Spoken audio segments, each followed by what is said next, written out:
As I load up, the promised. I was referencing it as a hot take, but it's more just like actual genuine question. I I am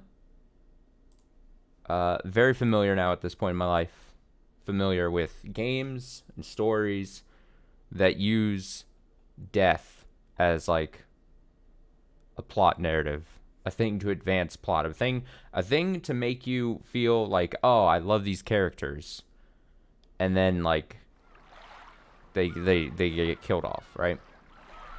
And you're supposed to feel something, and you're supposed to be like,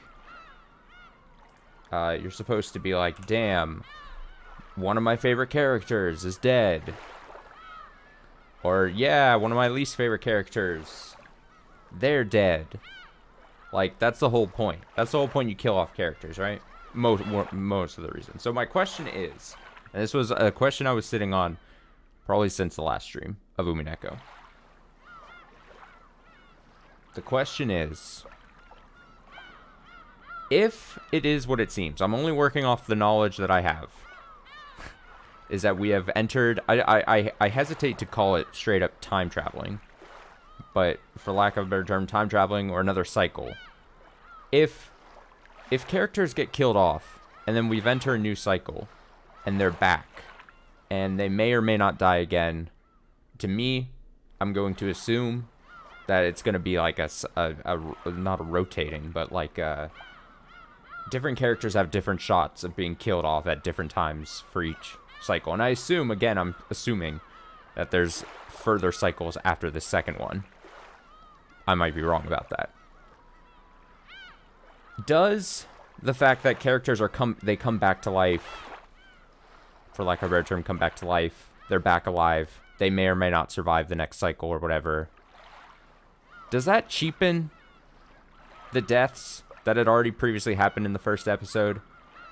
And more importantly, does it cheapen and the deaths of anyone that actually happens in this episode and any further episode? Like the first episode's deaths, I was like, oh shit, fuck, these characters are dead. Oh, I feel so bad. And then they come back in episode 2, and we kind of start over. And I presume whoever dies in this episode might come back again in episode 3. I was just thinking, like, does it cheapen or lessen the impact of those deaths, those characters' deaths, both in the previous episodes and ones that may happen in the future, knowing that they may come back in a matter of time? That is the question I propose. I'm not necessarily saying it's a bad thing, and maybe it's just a mentality shift where I have to be like, okay, it's not, the deaths themselves aren't like the end all be all kind of thing, and it's more the torturous aspect of them kind of thing.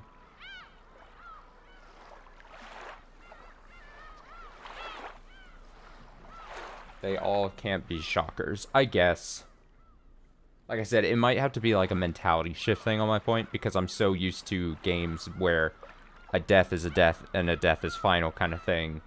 And in stories such as this, and like it's supposed to be a big thing, and you're like, you feel bad or you feel good about that person dying, and it's like a thing.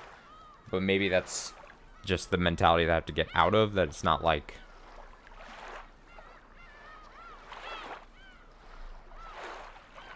I think we need more context as to why things are being reset in the first place. Yeah, and I get it. Her whole thing is that she's not trying to kill just to kill and then not have them come back. Like, she's killing with intention. I don't know. It was just a thought. It was just a thought I had, where I was like I said, I'm so used to stories, death is final, and you feel bad that they're dead. But I was like, well... because I was thinking about this episode, I'm like, okay, I feel like we're getting close to probably more murders, maybe tonight even. And like, okay, when I see them die, am I going to be like, oh no, my favorite character is dead? Or I'm just going to be like, oh, they were the They were the third sacrifice of this cycle. I'll see them again another time, probably. Is my hot take that you don't like it? No, it's not that I don't like it. I think it's more closer to the second one.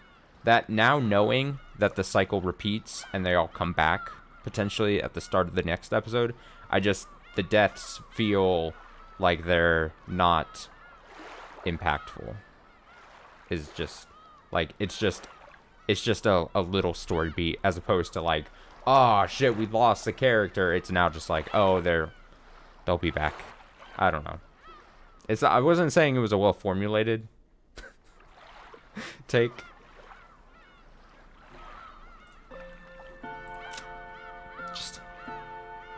Just a thought.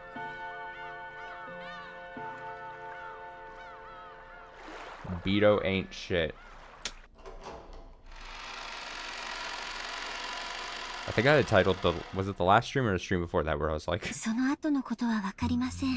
I had titled the thing just like, I could fix her. Oh god. Oh, Beatrice. Alright, so we are back in the gazebo or whatever thing. I could fix her, dude. 100% guaranteed.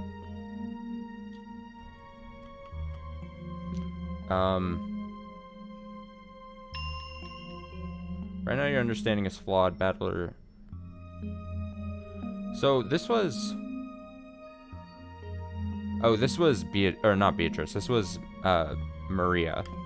That's why I was confused. I was like, when did we have like a Beatrice monologuing section right here? But no, that was Maria towards battler. Why am I so... God, I swear, like my mind has to like slowly like start up its engine every time we come back into the game. Okay, yeah, we are having a Maria moment, and then Shannon, and then we black screened and then came here. Yeah, it's like I don't know what it's like. I don't know what term I'd give it, but it's a thing. All right, let's sit down. Let's read some Umineko. I don't know what happened after that.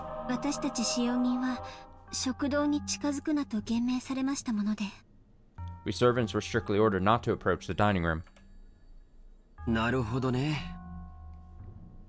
At least we get to see George here propose to her again. Isn't that lovely?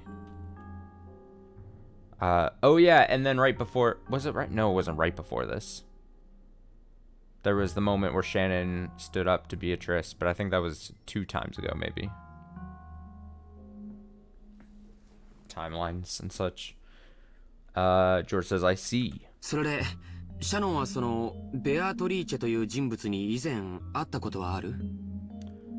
Shannon, have you ever met this person called Beatrice before? Answer him. I don't know. What? What does she have to gain by lying? Huh? That was a slightly odd way to say it. Didn't quite sound as if she was saying her memory was hazy. Unless she truly doesn't.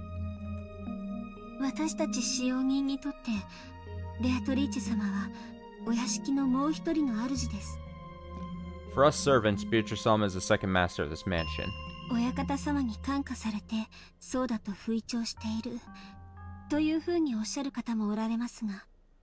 people say we spread that rumor because of the master's influence.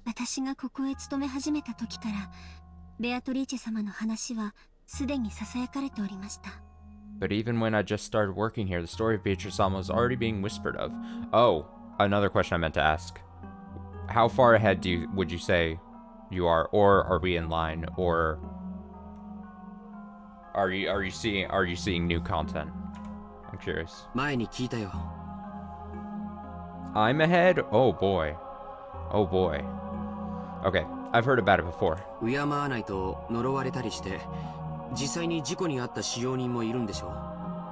If you don't show her respect, you'll get cursed. And at least one servant actually did meet with an accident, right? ええ。 Yes. ただ、信じる信じないに個人差があったのは確かです。 But it's true that some people believe more than others. I'm so ahead. Alright, 私 that's は fair. そういうものには敬いを忘れないのが心情ですので、存在を疑ったことはありません。 The Umineko engine plows forward. But it's true that some people believe more than others. I believe respect for that sort of thing shouldn't be forgotten, so I have never doubted that she exists. 黄金の魔女という I vaguely believe that, その不確かな存在がきっといるとおぼろげに信じていました。 shadowy being called the Golden Witch existed. それで実際にその不確かな存在の魔女が姿を現して堂々と玄関からやってきたということなのかな。I'm the captain now. Which might not be a bad thing. There's a part of me where I'm like, dang. Which is good. It's cool that you get to see the things at the same time as me. But now there's also like a thing where now you're subject to like my slow pace. Just even within the stream. Like if I stream for like 4 hours or so tonight or whatever. I know I take a lot of breaks. I get off on tangents. You're subject to the pace that we go. Oh, it's so good. And then that witch, whose existence was so shadowy and obscure, actually showed herself and entered openly through the entrance hall. Is that what happened? わかりません。 I don't know. So, I didn't read this wrong. She said, have you ever met this person called Beatrice before? She said, I don't know. Didn't quite sound as if she was saying her memory was hazy.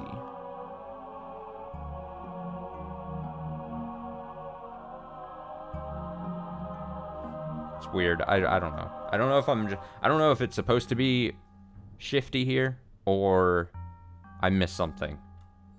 But she definitely knows, she should know that she has met Beatrice before.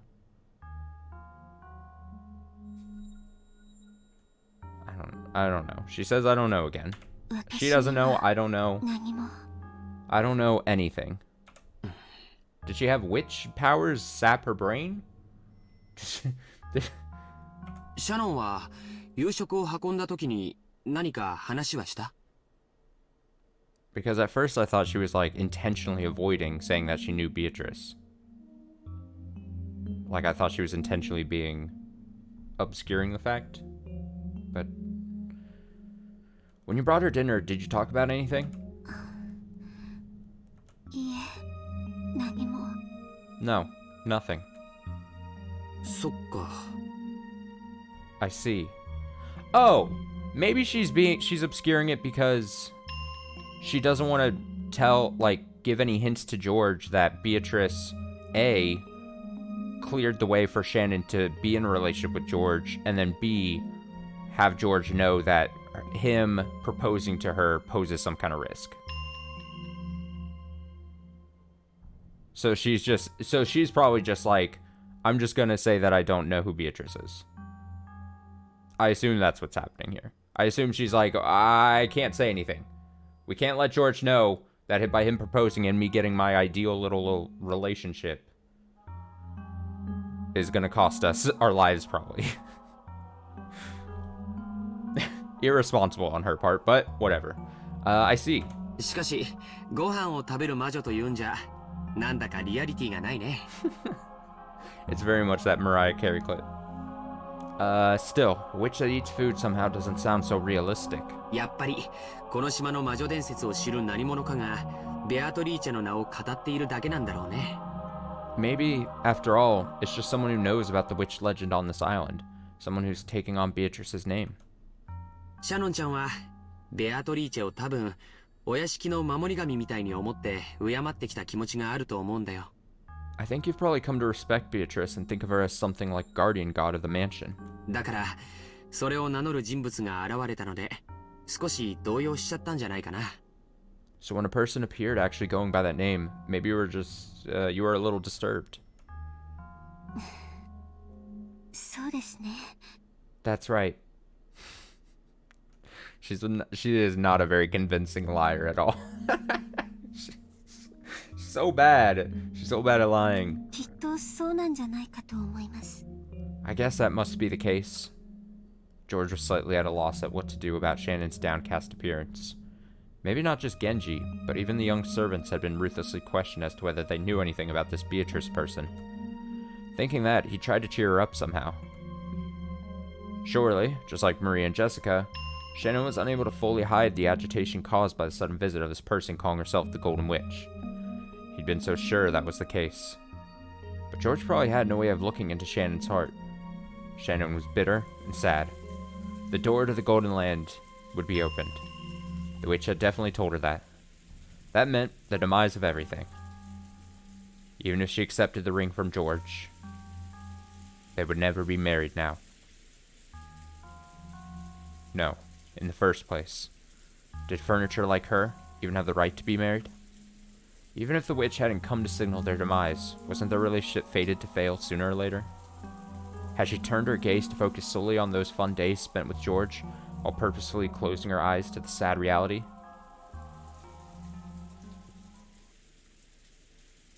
どうしたんだい? What's wrong?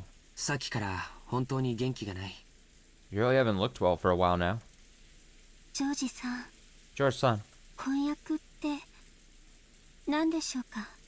what does it mean to be engaged? え、 Huh? あ、結婚の約束をするという意味だよ。 He pulls out his little pocket dictionary. It means making a promise to marry. でも、僕はその意味において、結婚と同じものだと考えてる。 But I think in that sense, it means the same thing as marriage. 本当なら、僕は今すぐにでも、君をめとって家へ連れ帰りたい。 To be honest, I want to take you home as my wife right away. でも僕は今、修行中の身で、まだまだ自らの城を築き上げる力量がない。 But right now, I'm in the middle of training. I'm still a long way from having the capacity to create my own castle. だからこそ、一人前になって初めて、胸を張って君を連れ帰りたいんだ。 That's why I want to take you home with me with my head held high, only after I've become a full adult. それは遠い未来の話じゃない。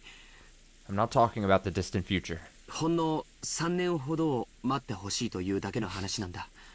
I just want you to wait a short 3 years. Okay. でも僕は、だからといって3年間、自分の気持ちを偽っていたくない。 But that doesn't mean I want to lie about my feelings for another 3 years. だから、婚約指輪を贈ろうと決めたんだ。 So, I decided to give you an engagement ring. それは、男として情けない理由かもしれない。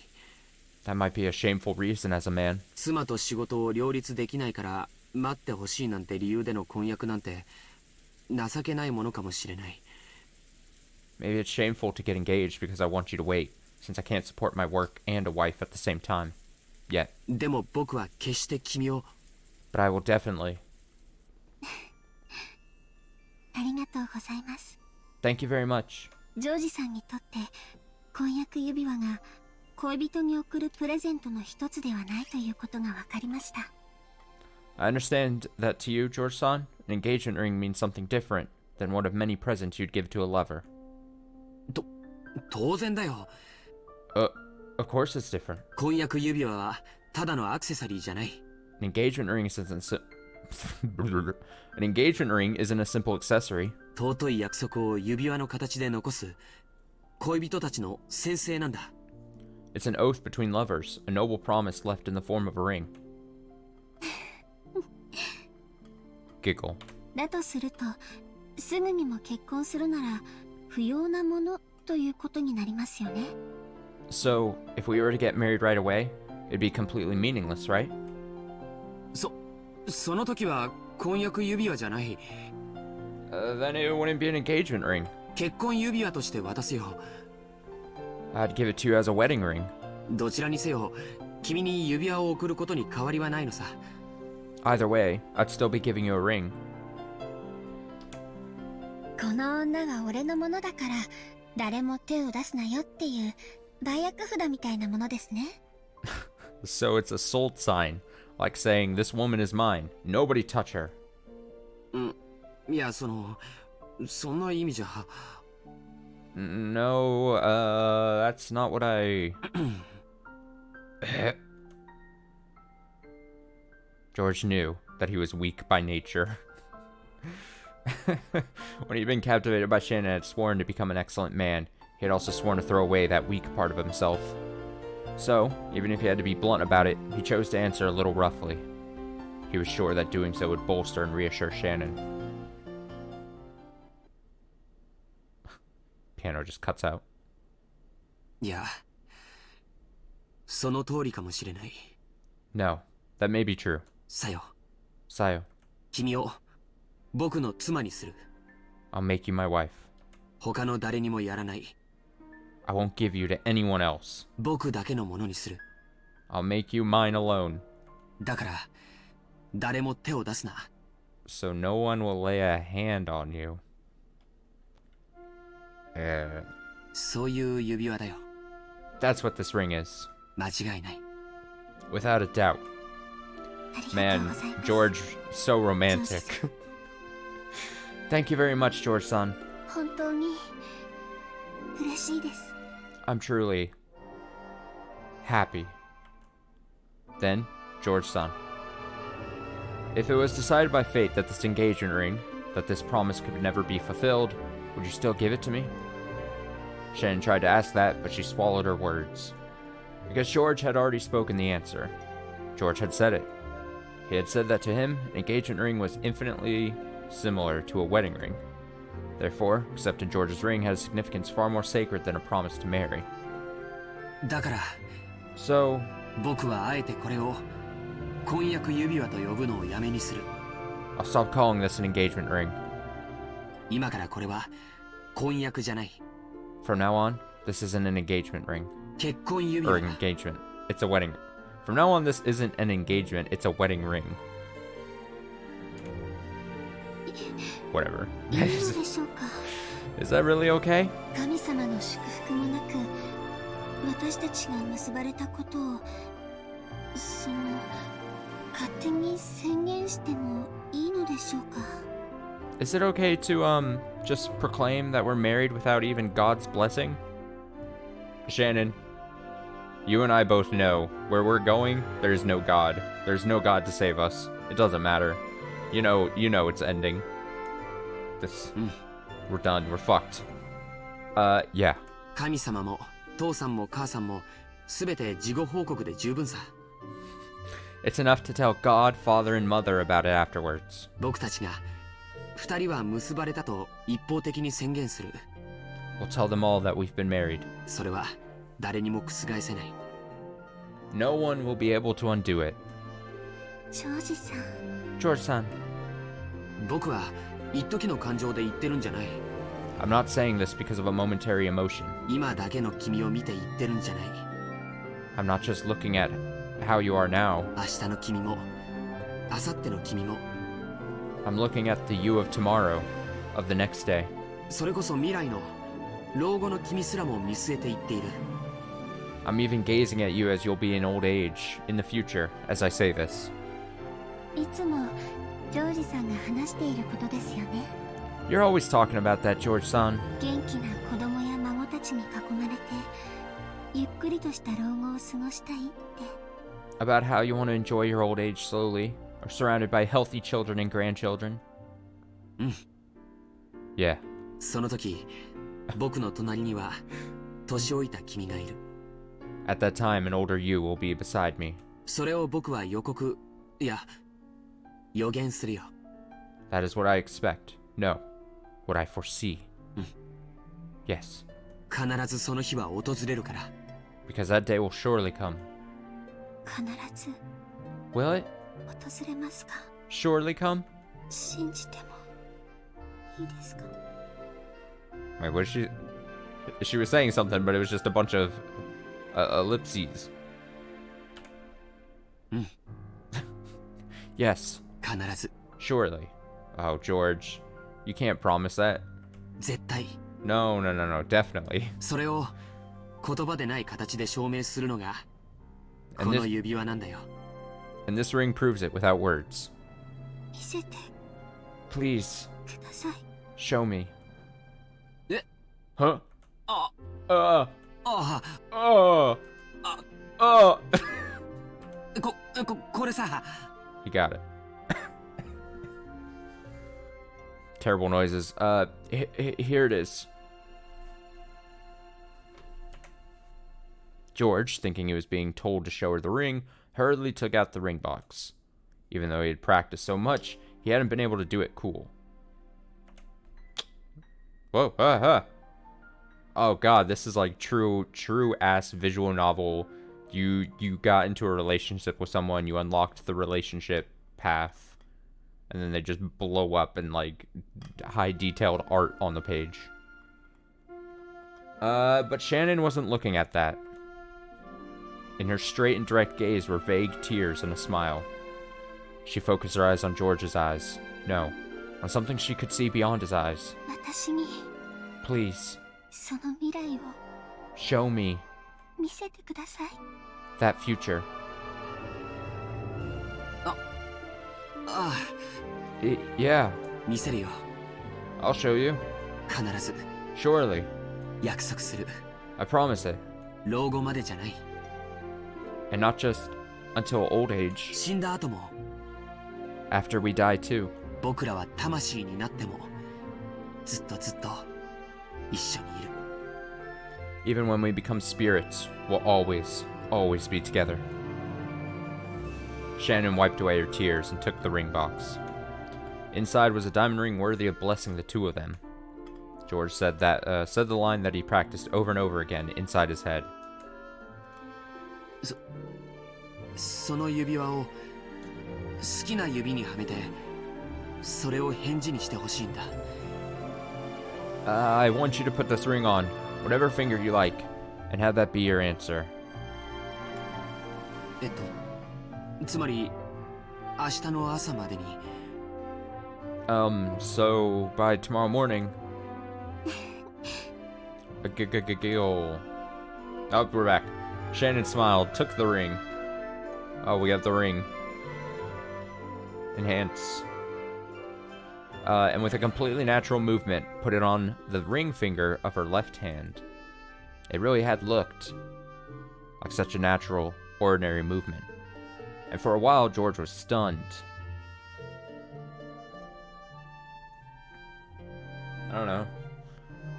Was back in the Japan of the 80s, was getting big rings this still a thing? I don't know. I agree though. I would assume it would be flashier.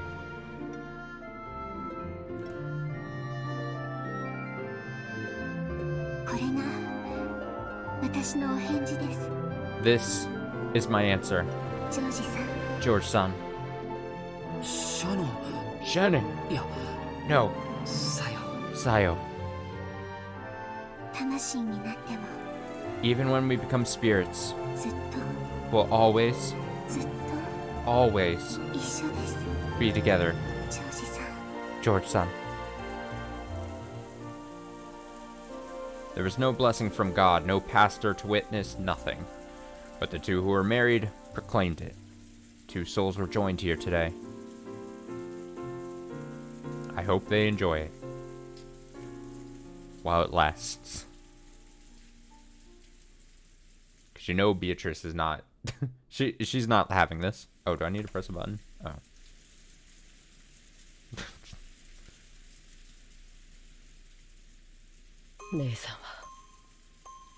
Oh no. Is Canon being like a Boo Radley here? Like looking out the window, just being like, oh fuck. He's like, ah, oh, shit. Nissan, you're a fool. そうかな。 Oh no, she's in there. Is that so? 家具のくせに Even though you're furniture. 家具のくせに Even though you're furniture. 私、家具じゃないよ。 I'm not furniture. もう Not anymore.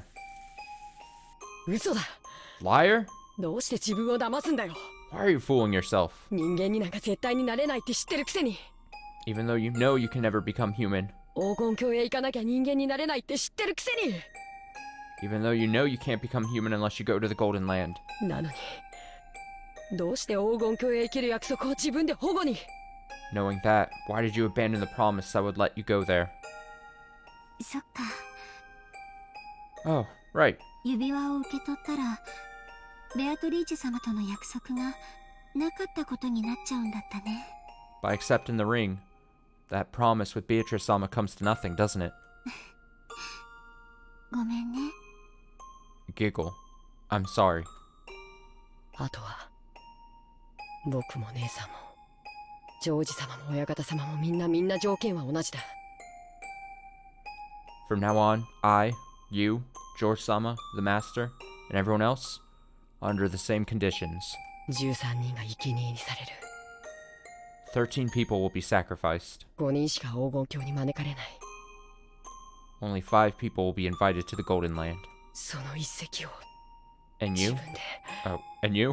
蹴るなんて Rejected one of those places yourself. おかしいね。 That's odd. 未練があるのはカノン君の Oh 方 my みたいだけ god! She's... It looks like you're the one with regrets, Cannon-kun. 未練があるのは姉さんの方じゃないか Damn, she just hit him with the "you jealous?" You're the one with regrets, aren't you, Nissan? 婚約しちゃったんだろ You got engaged, right? 果たせない運命なのを知りながら Even though you knew it was a fate that would never be fulfilled. Yes. ずっとずっと永遠に一緒だよって約束した。 I promised that we would always, always be together. For eternity. だからね、 So you know what? その瞬間に私たちの永遠は完成したの。 In that instant, our eternity was completed. たとえ私たちが生贄になってしまうとしても、もう完成してるの。 Even if we become sacrifices, it's already completed. だからいいの。 So, it's okay. 未練があるのはむしろカノン君の方。 Cannon, you're the one who actually has regrets. 私たちは家具なんでしょ。 We're furniture, right? 私たちはどういう結果になろうとも解放される。 We'll be freed no matter the result. なら黄金鏡に行けるか行けないかなんてどうでもいいことじゃない。 So it doesn't matter whether we go to the Golden Land or not. なのにカノン君は黄金鏡へ行くことに固執してる。 And yet you're set on going there. どうしても人間になりたいんでしょ。 You want to become human no matter what, right? どうして？ Why? 人間になりたいからだよ Because I want to become human. 家具はもう嫌だ I've had enough of being furniture. どうして？ Why? 僕も恋がしたかったんだ I wanted to fall in love too. Tears were coming from Cannon's eyes, and he howled. And he howled. Oh! お嬢様のことが好きだった A he-wolf. Yep. I like Milady. そしてあの日のお嬢様の姿を見てもっと好きになった And after seeing Milady that day, I started liking her even more. そしてお嬢様も僕のことが好きだと分かって And when すごく嬉しかった I heard that Milady also liked me, I was really happy. でも僕は核でお嬢様の気持ちを受け止めることはできなくて But I'm furniture, and I can't accept Milady's feelings. それが勘違いだった。 You're wrong. 私たちは家具かもしれない。 We may be furniture, 人間いたかもしれない。 we may be less than human, でも恋をする資格がないわけじゃなかった。 but that doesn't mean that we aren't qualified to love. 添い遂げられぬ思いならない方がマシだって思った I thought that if these feelings wouldn't ever come to anything, I'd be better off not having them. いつか自分も消え去る日が来てそれがきっとお嬢様を傷つけるなんて勝手に決めつけて違うんだ I just decided that eventually I'd disappear. And that he definitely hurt her. No, that's wrong. 僕が怯えていただけなんだ。 I was just frightened. 僕は永遠になれない恋ならしない方がマシだって怯えてただけなんだ。 Keep doing it. I was just afraid. Thinking that any love that couldn't be eternal was best avoided. セミは生涯のうち数週間にも満たないわずかな期間で恋をして消えていくんだって。 Even though their lives last only a few weeks, cicadas fall in love and then vanish. 数週間で終わる恋だからと恋をしないセミはいないんじゃないかな。 But you'll never find a cicada that refused to fall in love simply because it'd end in a few weeks.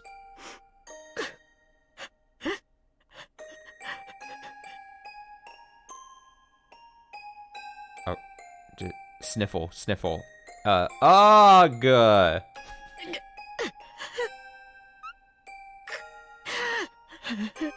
The noises I'm hearing is different than the words I'm seeing. More tear noises. It seemed that Cannon was still muttering his regrets, but by now, it was all jumbled up with his sobs. あの魔女が憎い。 Which is detestable. 僕にどうしてこんな気持ちを植え付けて。 I know, really, Shannon is in, like, big, like, you fucked up mood. Like, she's like, well, you know, we both had our options, and you chose one way, I chose the other. It's like, she's so smug. Why did she plant these feelings in me? あいつさえ妙ないたずらをしなければ僕はお嬢様のことなんか気にならなかったのに。 If only she hadn't pulled that bizarre prank, I wouldn't have paid Milady any notice. ベアトリーチェ様はひどいね。 Beatrice-sama is detestable. カノン君にそうやって悔し泣きをさせるために運命をいたずらした。 To make you cry bitter tears, she played games with your fate. でも魔女の思惑は多分外れてる。 But I don't think things went as the witch expected. だって After all, knowing love isn't a regret that ties you to life. It is a destination we're supposed to reach in our journey through life.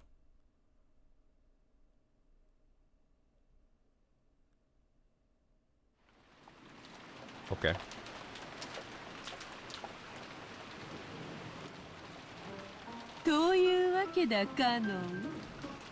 Oh, here she comes. Beep, beep, beep, beep, beep, beep.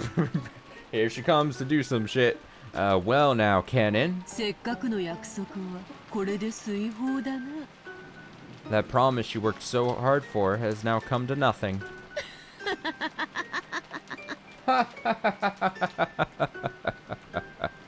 さてさて。 What is she? Is she just standing out in the rain? She's like... Very well then. これにてすべての駒の条件は同じよ。 Also, something I just noticed. She's in her dress. So is there like two Beatrices? Is there self-insert Beatrice as like a character? And then there's like omnipresent like Beatrice the witch. Maybe I'm thinking too much about it. Very well then. With this, the conditions for all the pieces are the same. 駒は18。There are 13人が生贄に捧げられる。 there are 18 pieces. 生き残る5人は誰か。 13 will be offered as sacrifices. Who will the 5 survivors be? それとも Or else, 誰かがこの儀式を打ち壊してみせるか。 will someone destroy the ceremony? 誰が Who? どうやって。 Who? How?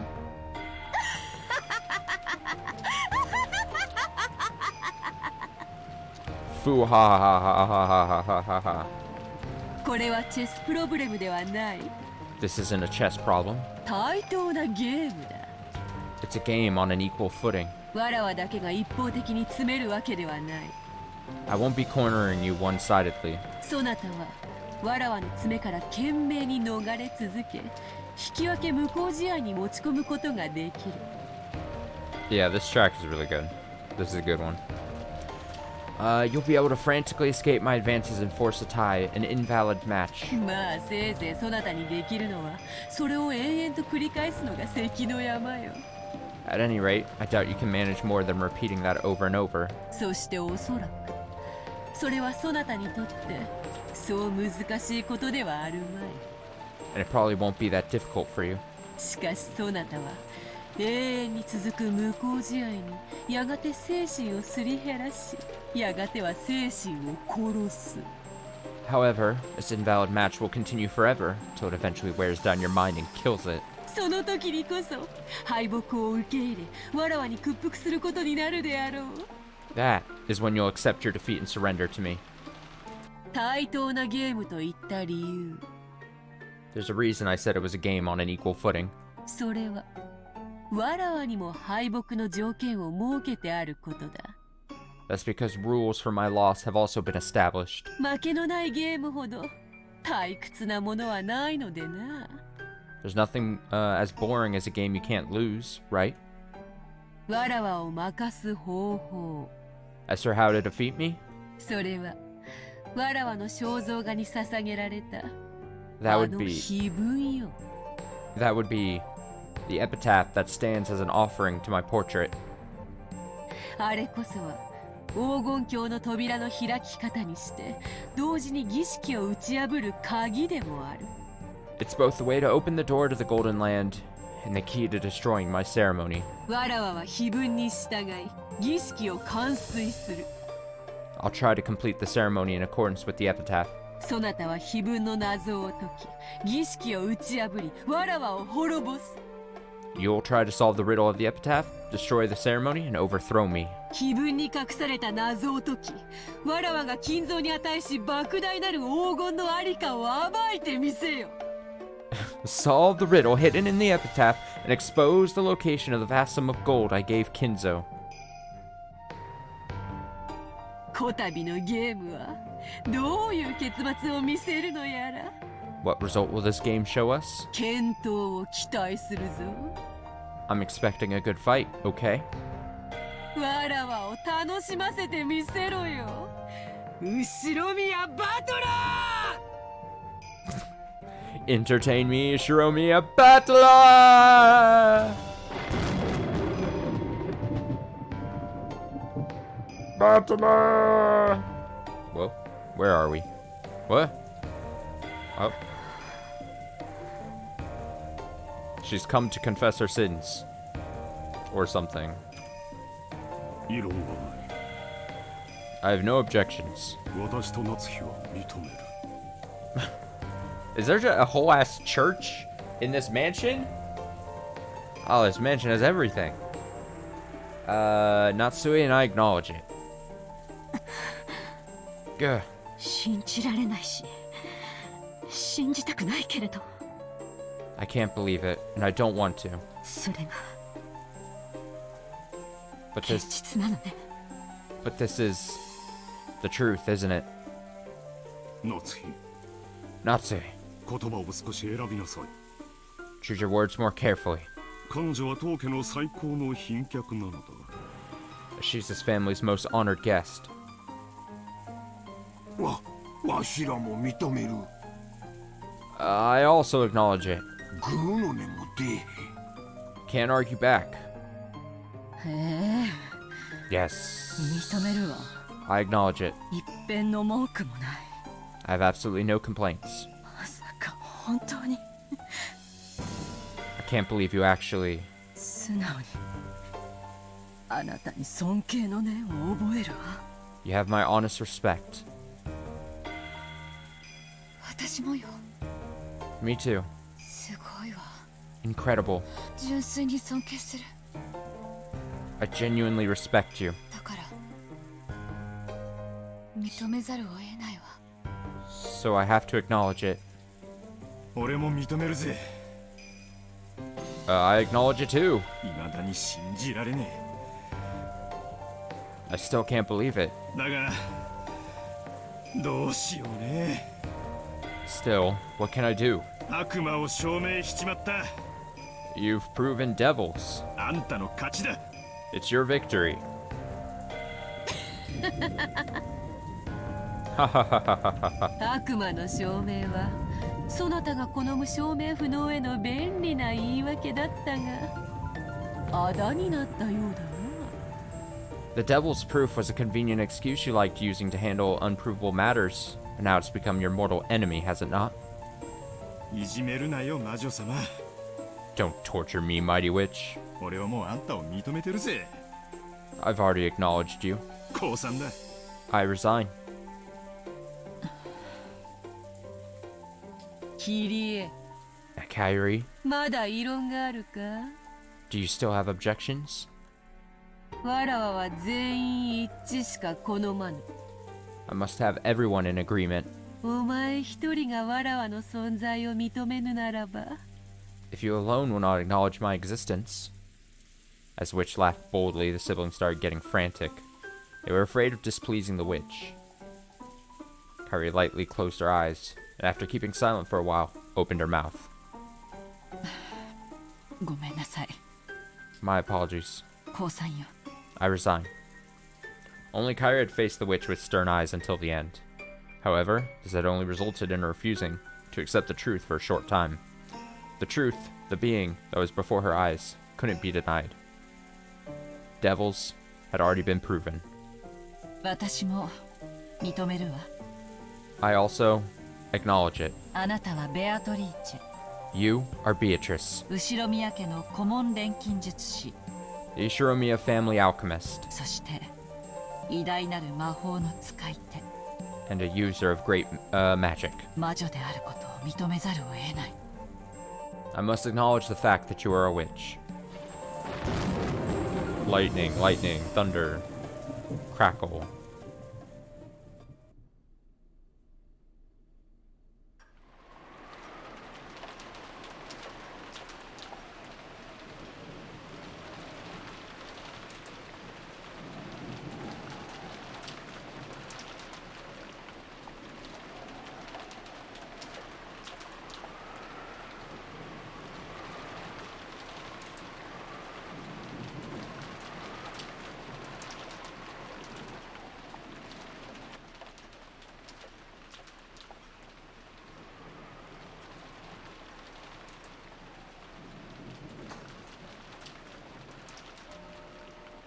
Someone just solve the riddle. Just solve it. Just solve the riddle. Easy as that.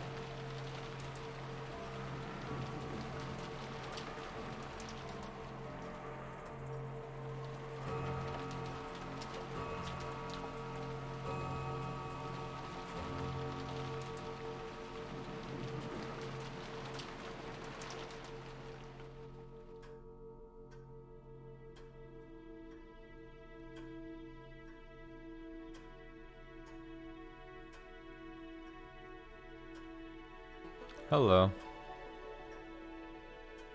Nah, everyone looks very concerned.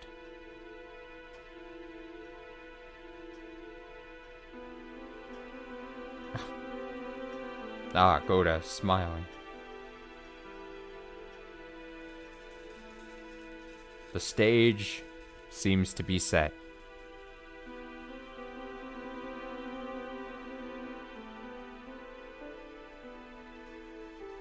They don't know.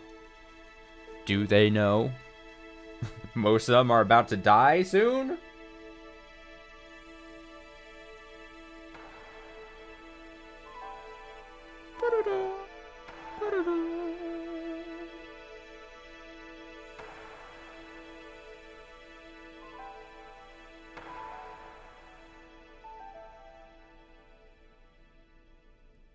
Okay, so I was thinking, so at some point in this story, we're gonna get told the answer to the riddle, right? I would imagine we're not gonna not get the answer. I'm just wondering just how abstract the answer to the riddle is.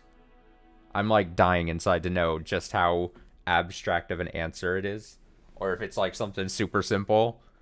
And they're like, oh, of course that's the answer. Oh, the second day, October 5th, 1986.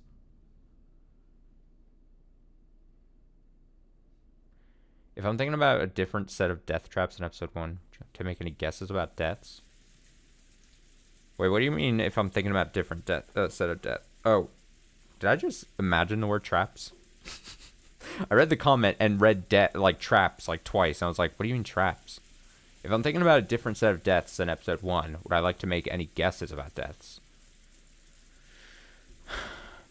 I mean, the thing is... The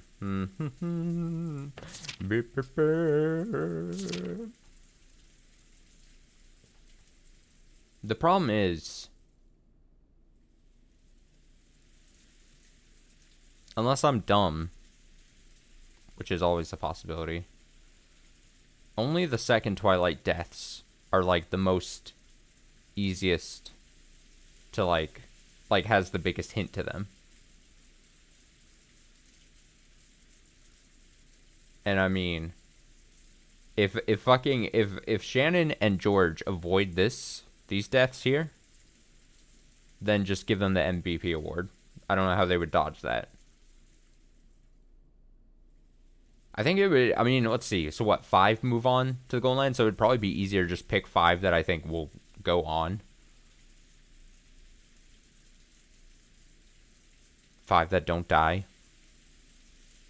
It's probably easier to pick the ones that...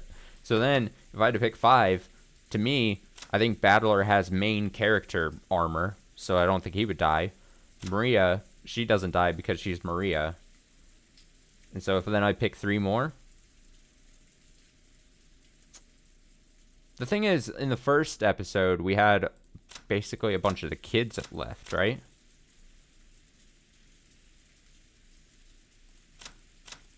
So give me Maria, give me Battler.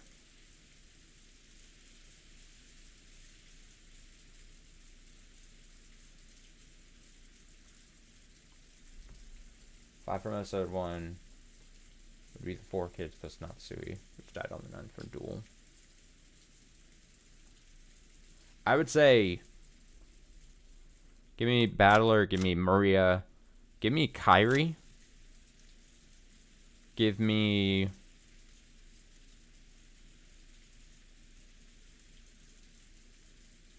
Rosa. And then give me one of the servants. Give me Genji. No, give me... Yeah, give me Genji. There's my 5. If that made any sense. What is that sound that always fills my ears? Is it the sound of the rain? The sound of a waterfall? Or could it be radio static? If not, I want to be the sound of blood flowing through my body. I want it to be the sound. I want it to be the sound of the blood circulating throughout me, telling me that I'm still alive. Asa nanoka. Is it morning? The light entering through a crack of the curtain was faint, but it at least told him that dawn had broken. Kinzo, still in the position he'd been when he woke up, still sitting in a chair and looking up at the ceiling, felt the blood slowly travel throughout his body. Judging by the clock, it was early morning, 6 o'clock on the dot. No matter how tired he was, no matter how deeply he slept, he always woke up at exactly this time, as though he had measured it with an hourglass. He didn't think of this as something to boast about, but he told himself that, as long as he could still manage this, his health couldn't be that bad. Copium. Morning has come, which means... It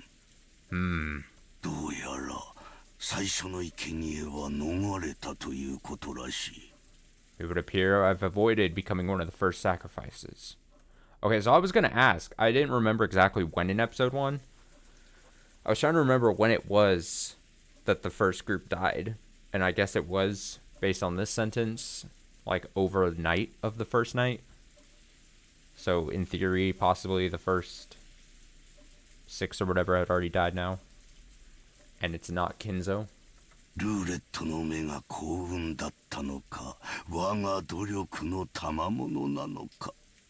Was I merely lucky when the roulette was spun? Or is this the fruit of my efforts?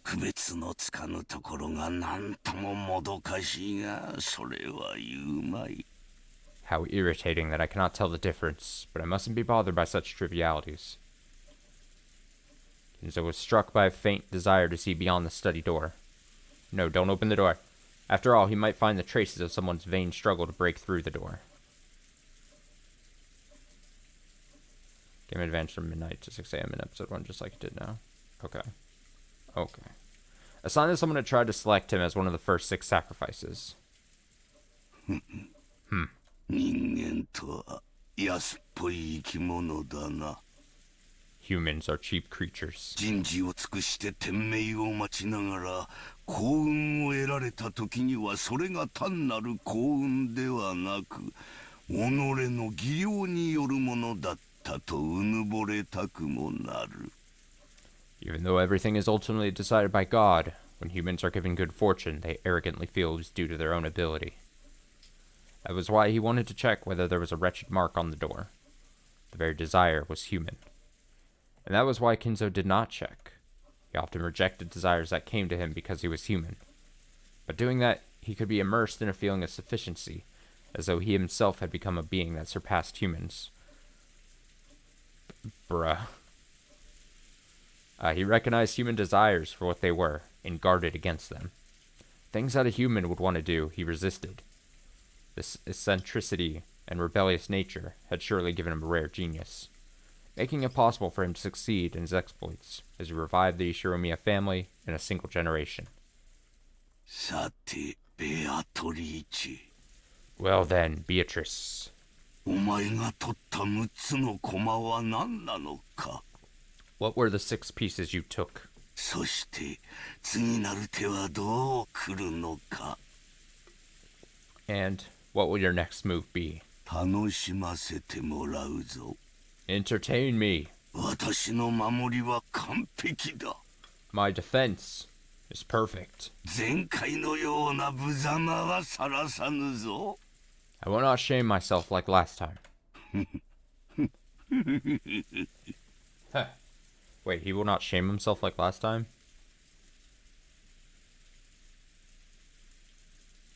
So is Kinzo know? Is Kinzo fully aware that they're on cycles? Does he know?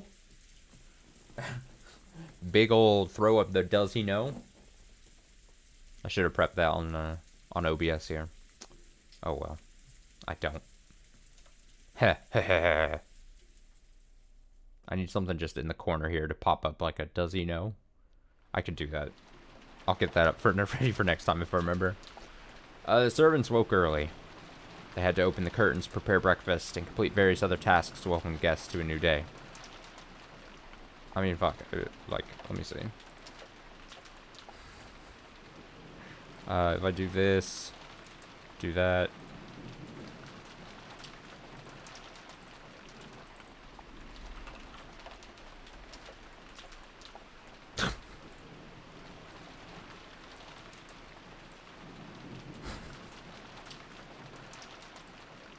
There. Then I can just be like, pop up. Just on demand. I'm sure. Here, I should probably properly label it so that I actually. How do I. Actually, I don't care enough to figure that out right now. Okay. Does he. A certified does he know moment. Okay, the servants woke early. They had to open the curtains, prepare breakfast, and complete various other tasks to welcome the guests to a new day. Goda was the most enthusiastic. During the family conference, he had been told to concentrate his efforts especially on cooking, and he had been specifically exempted from several tasks that servants normally must do. Goda, who was a show-off, seemed to be feeling particularly superior because of that. Okay, so I'm going to assume then, anyone that shows up made it past the first round of killings. Because I'm only assuming that the first round of killings of like 6 or whatever has taken place. Probably. So Kinzo, safe. Goda, safe. Genji, perhaps. He let Genji and the rest prepare the rest of the mansion and worked on making breakfast in the kitchen. Genji split the work with Shannon and Cannon, and they carried out various tasks. Shannon headed to the dining hall and knocked. Last year, the family conference had continued into the early hours of the morning. It wouldn't have been odd if this year's conference had done the same. Considering the possibility that they were still having a discussion inside, she knocked. But there was no response, so she opened the door and said good morning. Oh no. Oh no. おはようございます。 Good morning. いらっしゃいませんか？ Is anyone there? The room was cold and the conference seemed to have ended a long time before. There was a tea set on the table from which they'd probably been drinking, arranged in a way that would make it easy to clean up. Cleaning up the tea was a servant's job. If family members were extra generous and cleaned it up themselves, the servants would lose face. So, it was a truly pleasant act of kindness for the family to do only this much. As she approached the table to clean it, she noticed something like a memo that had been left near the utensils and cups. Since it was right next to the tea set, Shannon picked it up, naturally thinking it was a memo for the servant doing the cleaning. Written there was not a request, nor was it thanks for preparing the tea. There was just a single word. Shannon looked at it blankly and read it out loud. 礼拝堂。 Chapel? Question mark? Everyone, get to the chapel that we just learned was a thing recently. Quickly! A small sound kept repeating over and over. Normally, that sound would have been too trivial to be worth caring about. If only I could stop hearing it soon, I would go back to sleep right away, she thought vaguely. But no matter how much time passed, the sound did not end.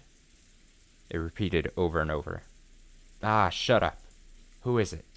Banging on the door this whole time. As soon as she realized that, she woke up. Someone was knocking.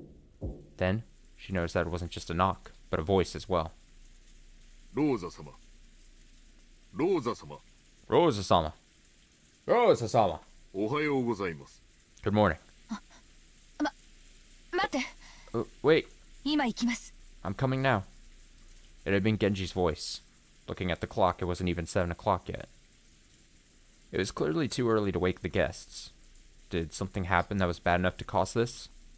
She felt her sleepiness increasingly fade thanks to this premonition of misfortune. Though Genji was a servant, Rosa had known him since her childhood days, so even though she was slightly defenseless in her pajamas, she opened the door a crack and answered.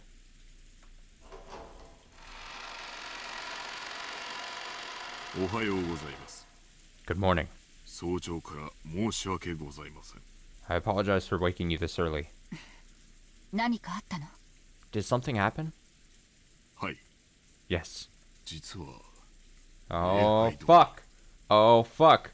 The certified he does know moment. Yes, actually at the chapel. I can't overuse the image though. I can't just like it's gonna be every minute me just being like actually at the chapel. Genji whispered something into Rosa's ear. For a second, it seemed Rosa couldn't understand what she'd been told. After having it repeated several times, she realized that apparently something strange had happened. Rosa closed her door for a second, changed her clothes quickly, and followed Genji towards the mansion. What is this? He does know. The chapel requires some explanation. Oh, yeah, please. Please explain the chapel for me. It wasn't in the mansion, but in a grove behind it, short walks distance away. It had been built at the same time as the mansion. So, though its walls had been repaired many times, making it look new from the outside, it was a very old building. Rosa dashed through the rain along with Genji. Just like the previous night, the rain was falling in earnest.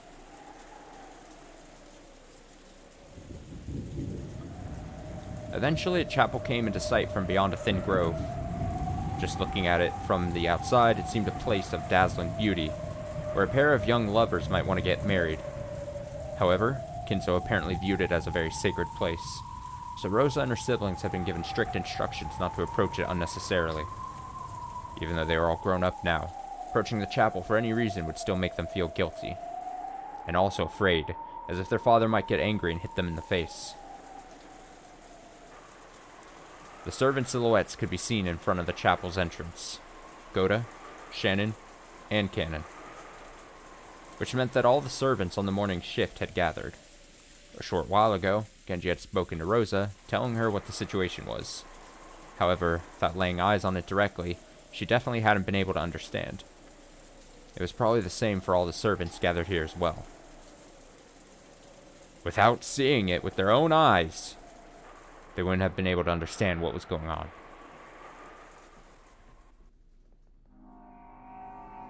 Oh, it's the symbol!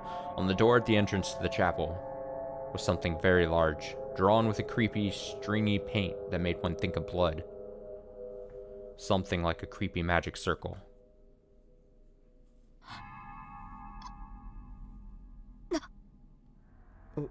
What? Is that a... I guess that's a lion's head. I saw this as like a weird man's head for a second. What? What is it? What is this? When was it drawn here? The servants looked at each other. Goto was the first to open his mouth. My apologies. We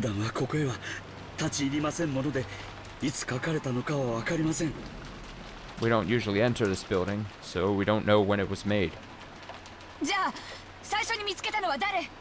Then who was the first person to find it? It was me.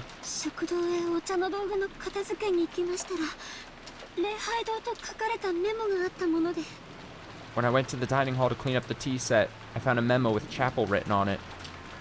Shannon held out the memo with a shaking hand. Whose handwriting is this? It isn't Nissan's or Nissan's? I'm sure I'm pronouncing the difference between these expertly. So after that, you came here and found this, right? Yes. Rosa-sama, look at this.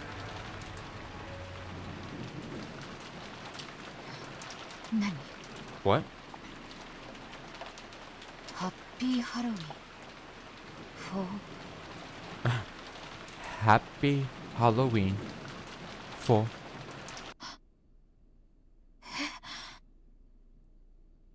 What? Cannon pointed at a single line of English written below the creepy magic circle. Until it had been pointed out to her, she thought it was just another part of the magic circle. There, the following words were written in English. Happy Halloween! For Maria! Happy Halloween? For Maria? This creepy magic circle was for Maria? Happy Halloween? Yesterday, only one person had said Happy Halloween to Maria. The key phrase matched. It was the Golden Witch, Beatrice.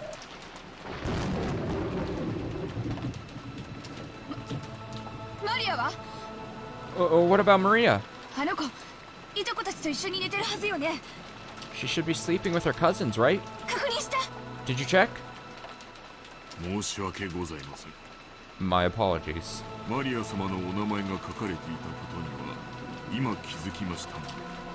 We just now realized that Maria-sama's name was written here. We still have not checked. Quickly. What are you doing? I'll go check on Maria and come back. Tell Kraus, Nissan, and the rest too.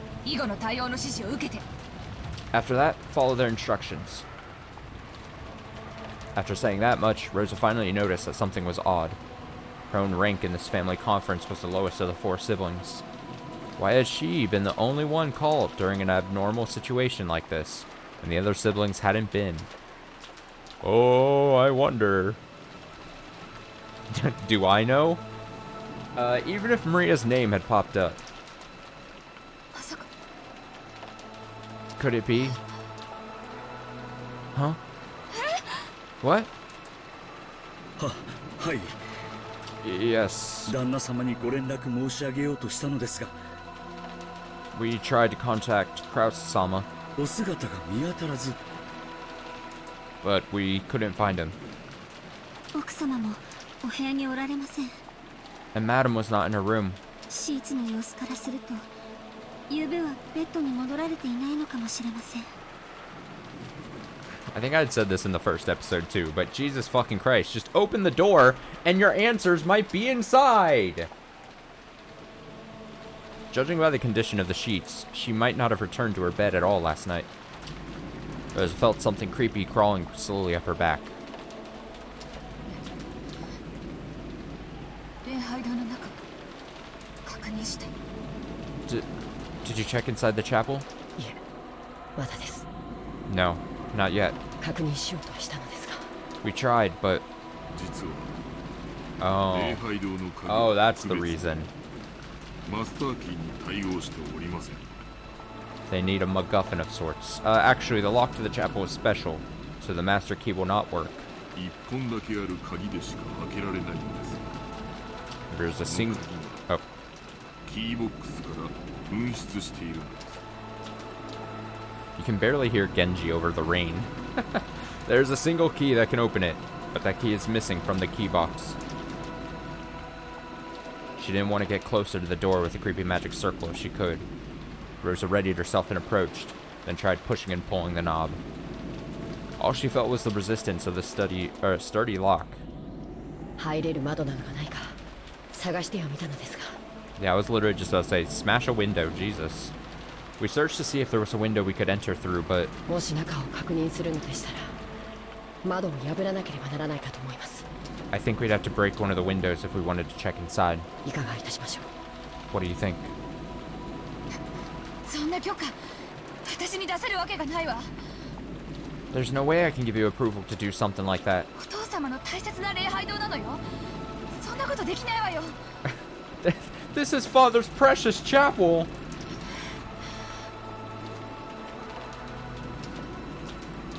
I'd be the first to smash a window, honestly. At that time, the events of the previous day swirled around in the back of Rosa's mind. That's right. When I met that witch in the rose garden. Didn't she hand Maria an envelope? Yeah, there's no mistake. She did hand it over. When Maria tried to open it, the witch told her not to do it yet, and then she surely said, "The time to open that will come soon." Rosa was sure. There could be no mistake. The envelope Maria had received was...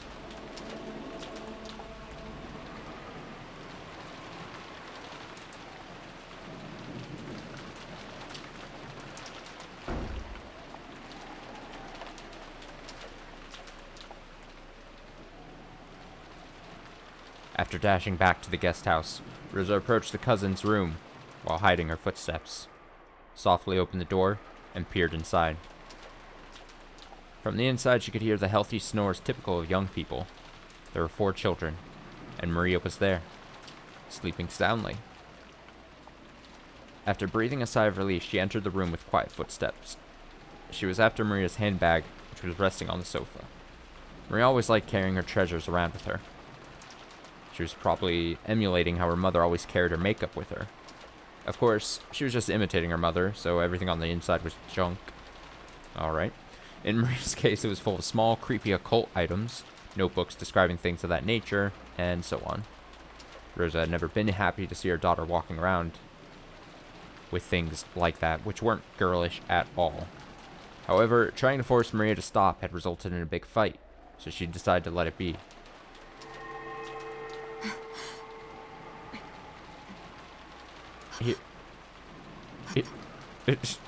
Here.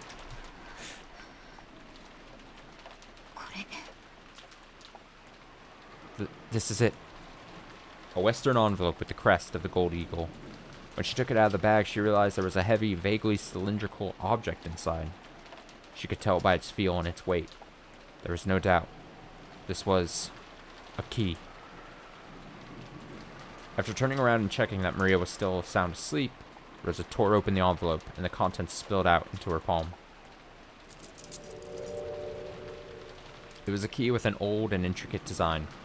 Rosa gripped that key and dashed out. Battler seemed to have noticed that sound, but after grumbling and turning over in his sleep, he started snoring again. Because of course he did.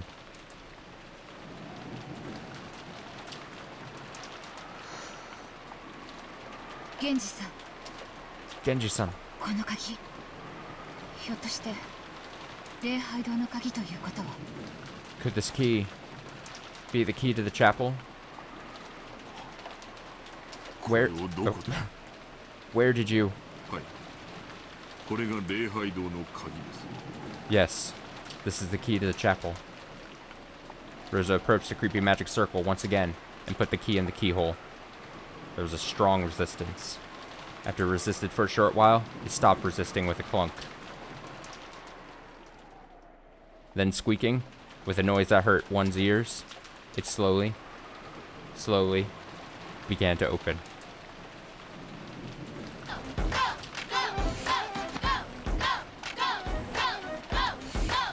Who's next?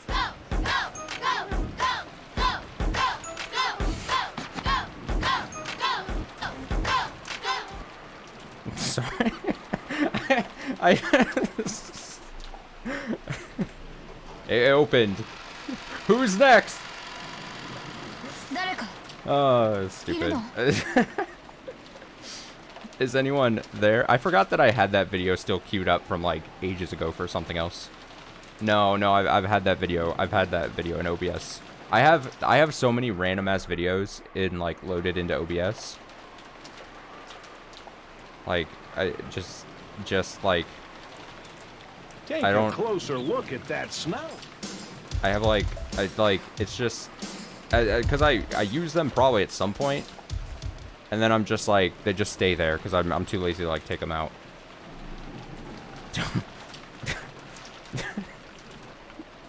Is anyone there? Yeah, you never know what kind of video I could pull out. Her voice reverberated throughout the massive room. Of course, there was no answer. Oh man. Oh man, it's just delaying. It's just delaying. I mean, who have we seen? We've seen... I mean, I hate to spoil it, but like, he's alive. We didn't see him. She said 4 children, so they're all 4 there. She's there, right? Was she there? No, it's her. She's here.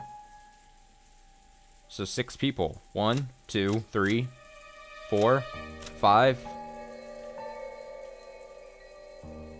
6. Something like that. The chapel had a high ceiling, and the air was cold. And even on this rainy, unsettling day, it felt sacred for some reason. The servants timidly followed after Rosa. ローザ様あれを Rosa-sama, look at that. Kennen noticed it immediately and pointed. Over there was the altar. In the place that would normally have a pastor preaching of God's love, there was a table that shouldn't have been there. Oh, look at this, Halloween! At first, it looked like a dining table. There actually were gorgeous plates and utensils placed there, making it look like a child's birthday party or something. Upon closer inspection, the surrounding area had been decorated with pumpkins and black and orange ribbons. They were probably Halloween decorations. And there were people seated at the table. 3 people on each side facing each other, seated in chairs. They could be recognized at a glance. Kraus and his wife, Eva and her husband, and Rudolph and his wife. Oh wait, did I miscount the 6? 1, 2. Oh, yeah. I don't know why who did I skip over and then was like, oh, it's Nanjo. Whatever. But if you wanted to be sure, you'd still have to go even closer and check. Because they seemed almost like dolls. Rose and the rest had opened the door, entered all at once with the sound of many footsteps, and called out, asking if anyone was there. And yet, there had been no reaction. Even if Rose and the rest assumed that they were being ignored, you'd still expect there to be some kind of reaction. And there hadn't even been that. So at first, it felt like someone had set down some dolls that greatly resembled these people. By now, it wasn't just Rosa. Shannon and Cannon, and even Goda.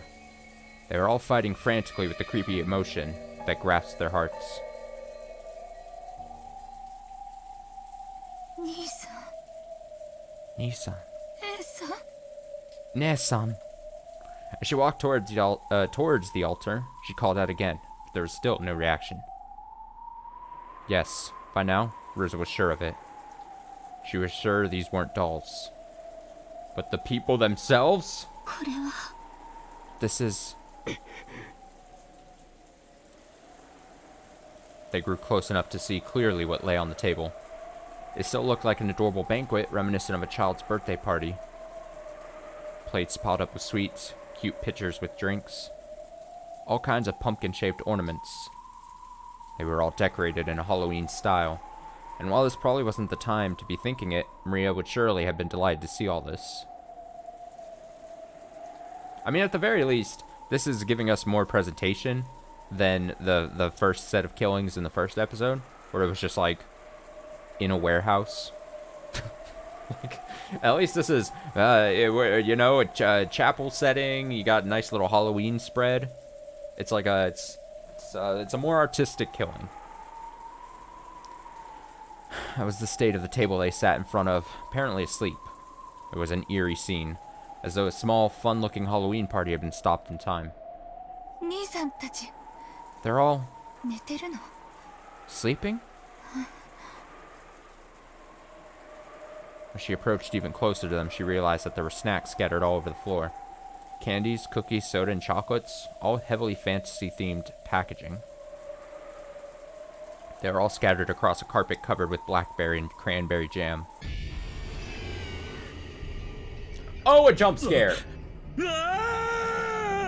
Oh, we got unique art. Let's fucking go. Wah! Wah!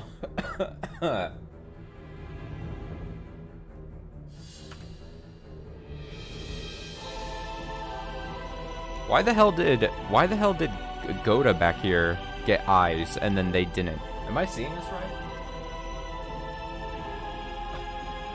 He's farther in the background and they detailed his eyes, and then these people just get like smooth faces.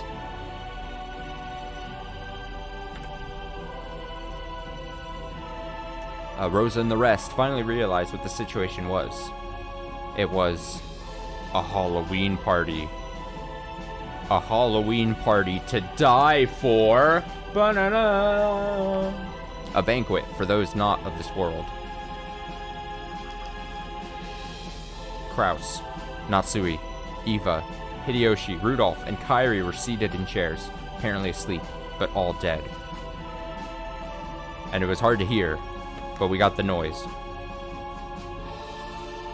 Oh, clear. Oh, this is how I could look at a picture without anything on. I'm an idiot. Okay. Should I read these first? Let's just go. His corpse was found in the chapel. Direct cause of death is unknown, but it seems his stomach was cut open and his intestines pulled out after his death. On top of that, sweets and candies were packed into his stomach. Welcome, Maria. Happy Halloween. Would you guys prefer me to read these as soon as they pop open? Because me by reading this, I kind of like spoiled that, like, apparently candy was put into his body as if he was a piñata. And maybe the dialogue was going to tell me that first. Her corpse was found in the chapel. The direct cause of death is unknown, but it seems her stomach was cut open and her intestines pulled out after her death. On top of that, sweets and candies were packed into her stomach. This is fine? Okay. Didn't I tell you? Stomachs are packed full of candy. Great.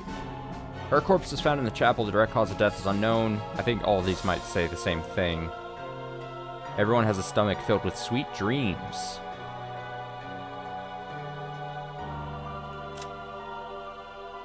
Sweets and candies. Why would there be anything filthy inside someone's stomach?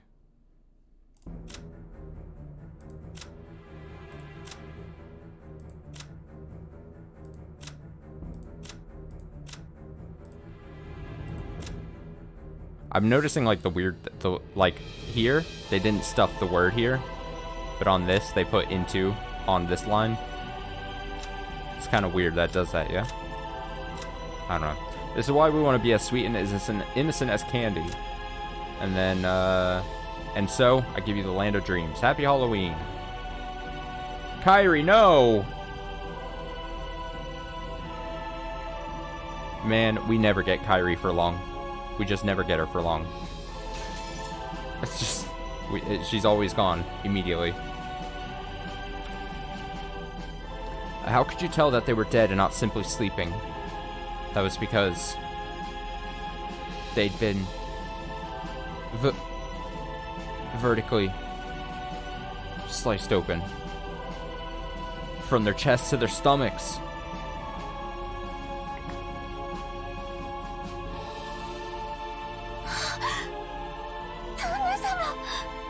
Kuro-sama.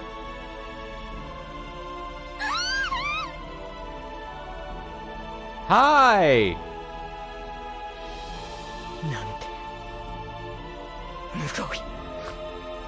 How cruel. The 6 of them had sat down at a Halloween party before having their stomachs split open, killing them. Then the jam covering the floor must be what overflowed from their stomachs once they'd stuffed themselves completely, right? No. The contents of their stomachs had been scattered all over the floor. And that wasn't all. Out of their stomachs, it was almost as though they'd poured out. As though snacks had overflowed from there.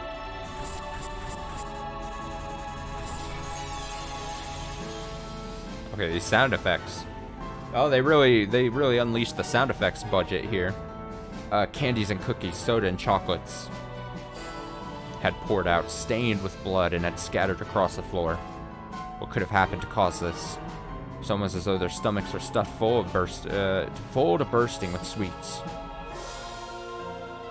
Forcibly fed candies and chocolates and cookies.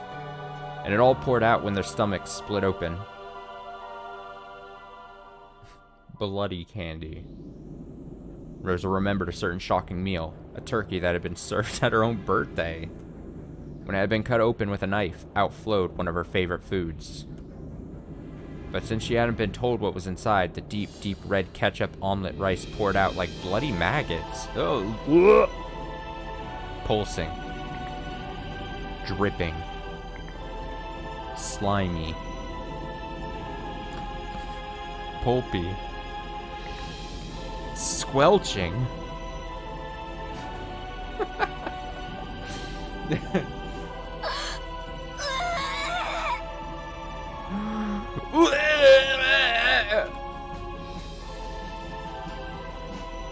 I mean, honestly, the only word that was missing out of all those words was, like, moist.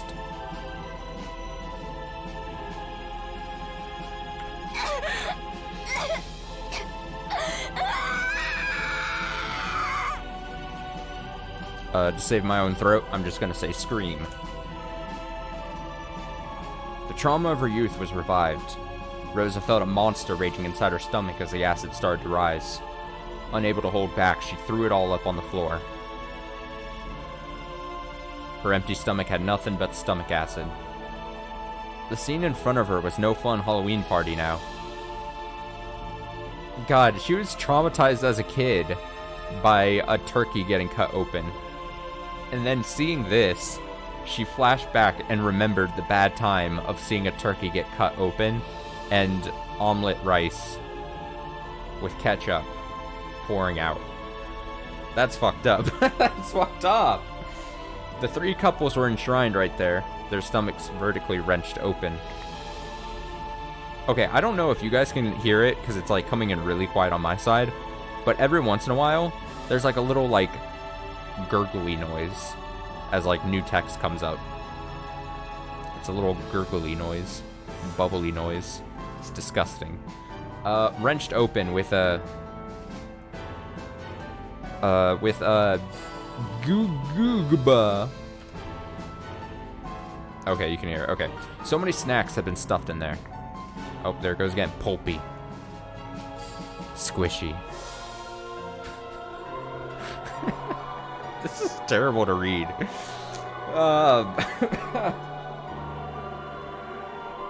Blood and guts and sweets were overflowing onto the floor. Blood-stained.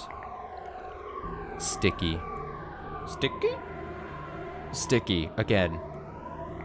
Sloppy. I don't know, the reverb part would why is sticky there twice? Sloppy. Pulpy again. Sweet snacks that made your fingers stick together. Gummy. Gummy.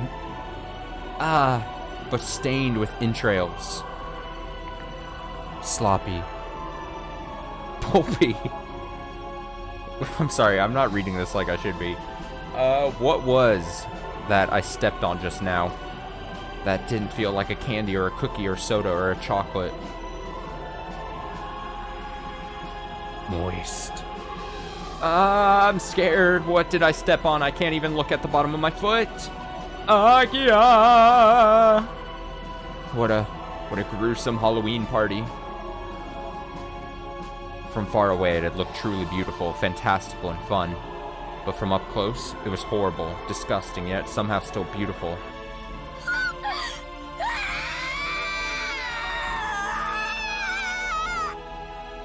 Blood-curdling scream. Shake.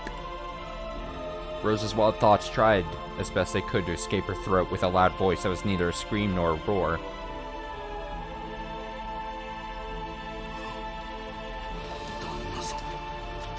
Crush-sama.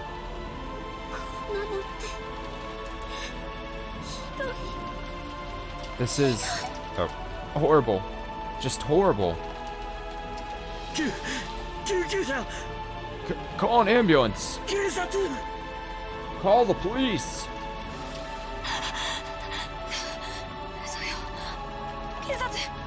That's right, the police. Police, police, police, police, police. I mean, I guess what the interesting thing that might end up happening now is in the first episode, the first cycle, we got to see how Natsui handled the situation. And now we get Rosa. And then we can compare. We can sit there and compare who handles the situation better.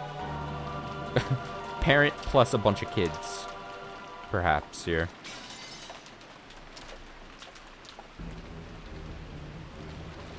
If a word so tied to reality hadn't come out of Gota's mouth, Rosa and the rest would probably have found themselves unable to escape that nightmarish party even now. But it wasn't because they thought the police might be able to do something. If they didn't keep yelling about the police, it felt as though another seat might be set up at this demon's party and given to them. Do I think Natsui handled it well? I mean, I was on the record of saying that, like, she fucked up. She fucked up when well, she fucked up twice. She fucked up when she sent some people out of the room that was protecting everyone because she didn't trust anyone. And then she fucked up by getting convinced to then go right back out. And I would have to agree. I think Natsui does, in theory, handle it better than Rosa. We already know Rosa. She's the youngest. She seems inexperienced. She seems, she already, I mean, we see how she handles Maria. Which isn't good. Their own chests felt like they were expanding unpleasantly from the inside. Rumbling. Churning. Goopy. Gloppy. Pulpy. And it was surely because candy was about to overflow from their stomachs. Yeah, I have a bad feeling Rosa's not gonna be the leader they need. Rosa, once again tortured by a desire to vomit, threw her stomach acid up on the floor. And then she searched. Searched to see if there was any candy in it. What? She threw up her stomach and then she searched. Searched to see if there was candy in it?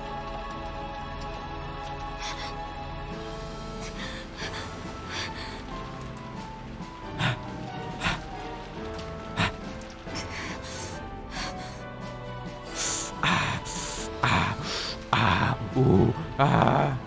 Yeah, she's already like just losing it. She's already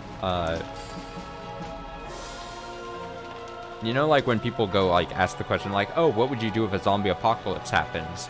And like there's some people that have like a plan, and then there's like a good handful of people that just say, oh, I would just kill myself immediately because I don't want to have to deal with that kind of thing. Natsui, I think, would be in the first group. I think she would have a plan. Rosa, I would totally understand her being like, oh, I would kill myself because I would not allow the zombies to get me. So, that's where I'd put her. Anyway.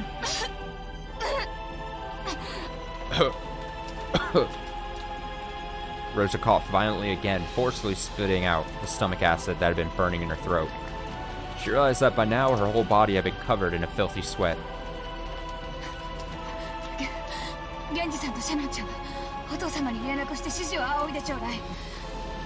Genji-san, Shan, please contact father and ask for instructions. Goda-san, go with Cannon-kun and call the police. Then, have Dr. Nanjo come here. Why even bring Dr. Nanjo here? It's a bit too late for medical care. The servants accepted their orders and dashed outside. After watching them leave, Rosa once again stared at her siblings, with whom she'd spent good times and bad, and their partners. Though they could be nothing more tragic than the scene, for some reason she was tempted to describe these fantastical deaths as beautiful.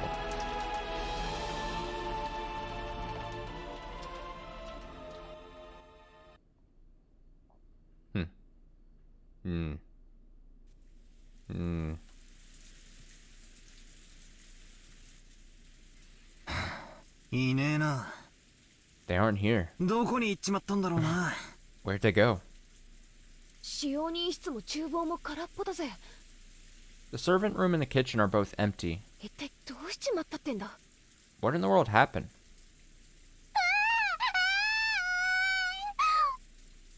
Maria, you're gonna be the straw.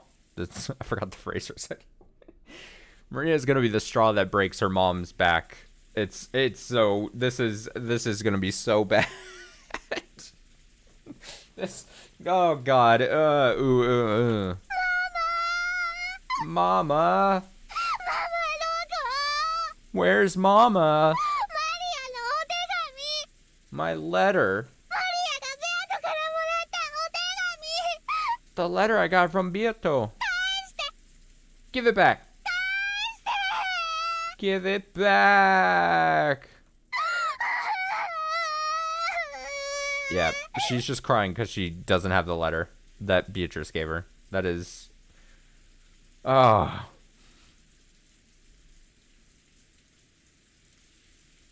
I can imagine Rosa, once she figures out that this is part of the ritual of the killings kind of thing going on. How much do you want to bet Rosa's like, please let my daughter be one of the next to go?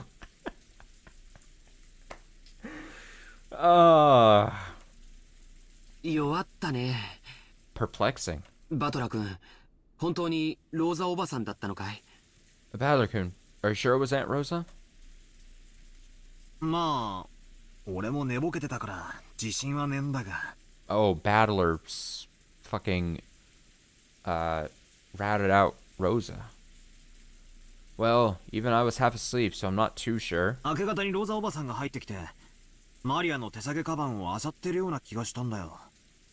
But I get the feeling that in the early morning, Aunt Rosa came in and fished around in Maria's handbag. 俺はてっきりマリアの手提げに歯磨きのチューブでも入ってるんじゃないかなんて思って寝ぼけてて。I figured there was probably a tube of toothpaste or something in there. なんで歯磨きのチューブがマリアの手提げに入ってるんだよ。Why would there be a tube of toothpaste in Maria's handbag? 寝ぼけて夢でも見たに決まってんぜ。Looks like you were a little more than half asleep. Battler vaguely remembered Rosa entering the cousin's room. Also, when Maria woke up before the rest of them, she'd started rampaging around, saying that someone had opened the envelope she'd been keeping safe. Putting two and two together, they figured that Rosa had probably come and opened the envelope.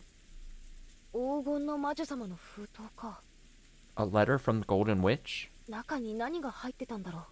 I wonder what was inside. わからないね。 I don't know. でもあの封筒はおじい様が新書に使う後ろ宮家の家紋の入ったものだった。 But that envelope was for grandfather's personal use, and it had the Yushumiya family crest on it. 親族会議と無関係なものが入っていたとは考えがたいね。 Whatever was inside it must have been some connection to the family conference. She hadn't let anyone touch it, but yesterday Maria had shown that envelope off to Battler and the rest a whole lot. So they remembered it well. Wah, wah, wah. Mama, give it back. Mama, give it back.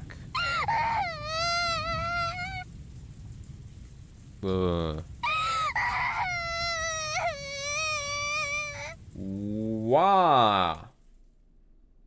ジョージの兄貴の言う通りなら相当重要なものらしいが。 Well, if you're right, it would have to be pretty important. しかしそんな大事なものをどうして魔女様はマリアに渡したんだろうな。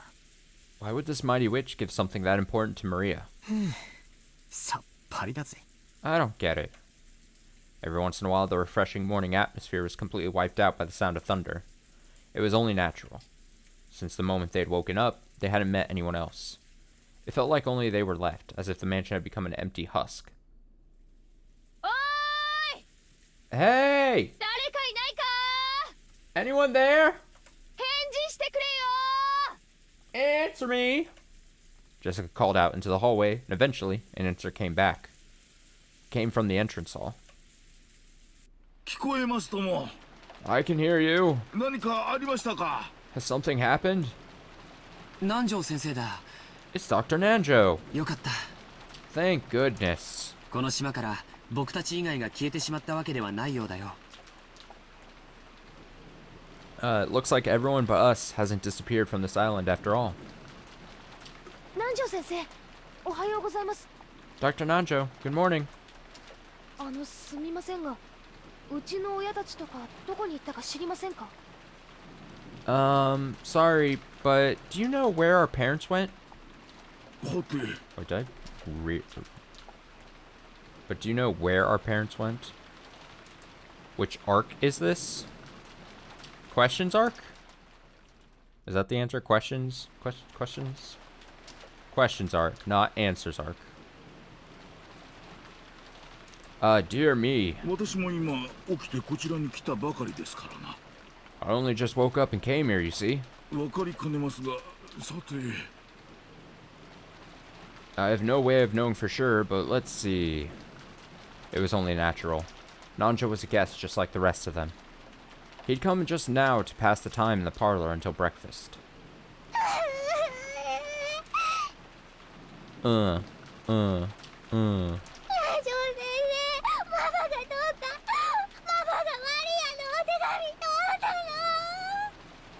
Dr. Nanjo, Mama took it. Mama took my letter.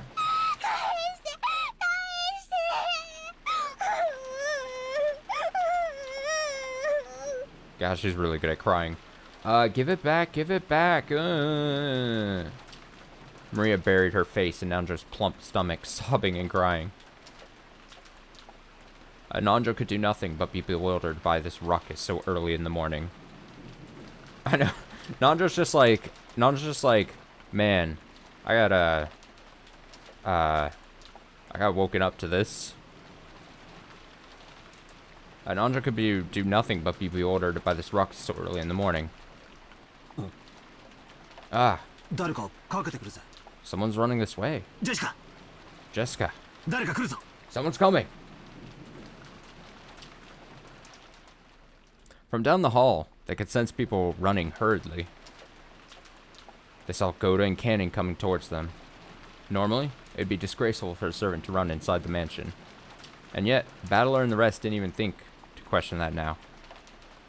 Maria's sobbing had become so unmanageable, they wanted to ask anyone where Rosa was. But the two servants seemed to have bigger things on their minds than Jessica, who was waving at them. That door noise. I thought that was somewhere in my apartment. That was weird. Goto flew into the servant room, and when Cannon noticed that Nanja was there, he bowed and approached the doctor at a quick pace before whispering something into his ear. What did you say? Rosa-san did? Hi. Yes. ご案内いたしますので、 I will guide どう you. かご同行お願いいたします。 I will guide you, so please accompany me. わかりました。 Understood. こちらへ。 This way. Without saying anything more than that, Cannon finally noticed Jessica and bowed to her, but he wasn't calm. He dashed back down the corridor by which he had to come, followed by Nanjo. By looking at how hurried they were, Battler and the rest realized that yes, something bad really had happened. They saw Goto through the door to the servant room, which had been flung open. He was holding the receiver and violently pressing the hook. From that, they realized that he was trying to call a hospital or the police. In any event, he was trying to call someone because a serious emergency had occurred. Let's have a look. Yeah. Mama, give it back! The thing is, Maria doesn't know that a bunch of people died, but, like, I don't think she cares either. She truly probably does not care. So, that's great.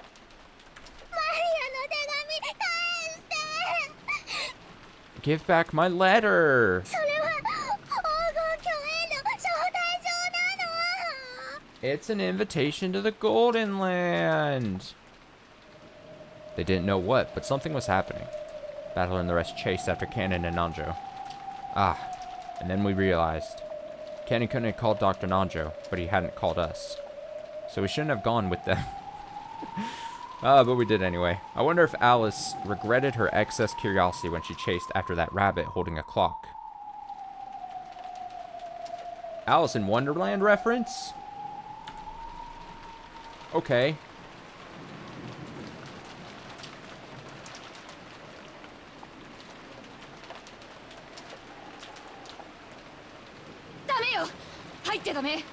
No, you mustn't go in. You mustn't look. Jessica-chan! No! She looked. Eek! Huh? Jesus, that's a good scream. No! Mother. Father. What? What happened?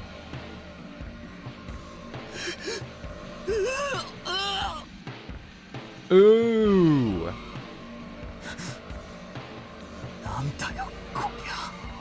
What the hell is this? This goes way beyond bad taste.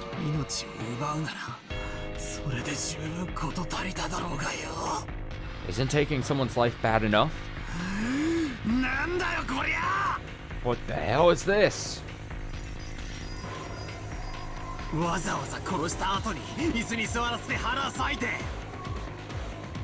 Going to all the trouble after they died of sitting them on chairs, slicing their stomachs and pulling their entrails out.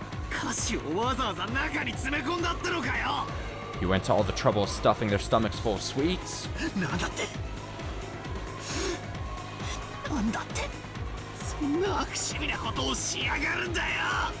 Why? Why the hell would you do something so fucked up? Damn it! Damn it! Nice job, you bastard. Just great, just great.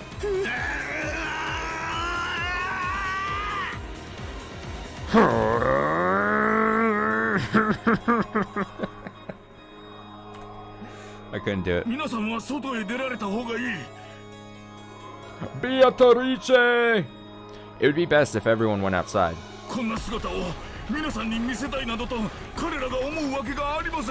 They certainly wouldn't want you all to see them like this. Nanja told the children to go outside, but no one listened. Rosa-san, please tell them. If they keep looking at something like this, it'll do nothing but harm. Rosa regretted her own carelessness.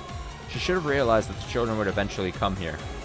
She should have quickly looked up instead of standing around stunned. So the children had come here. They had seen it. Surely, at this very moment, they were having a sight burned into their eyes.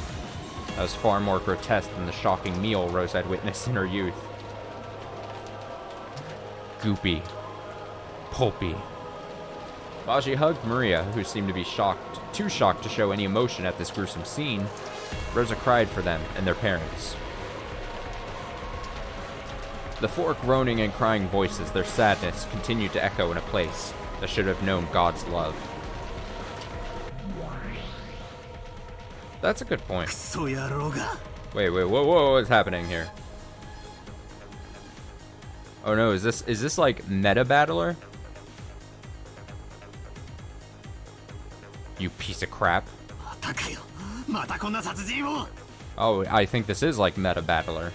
This is like battler with the pretense of what happened in the first episode. I'm going to assume another one of these murders.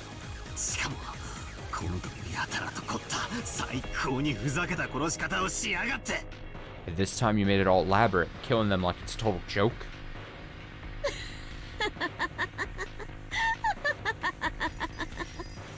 Cackle, cackle, cackle, cackle. わらわはそんな嘆きより感謝の言葉が聞きたかったぞ。 I was rather hoping you'd thank me, not cry out in grief. 感謝 Thank you. 感謝と言ったがこのクソババ Did you say I should thank you, you old bitch? ってね耳がいかれてやがるってんなら俺が両の耳を引き裂いてよく聞こえるようにしてやるぜ Damn it, if there's something wrong with your ears, I'll cut them both off so you can't hear better. So you can hear better. この最高にいかれた殺し方にありがとうございますベアトリーチェ様なんて言わなければならねえんだ Why should... 殺してやる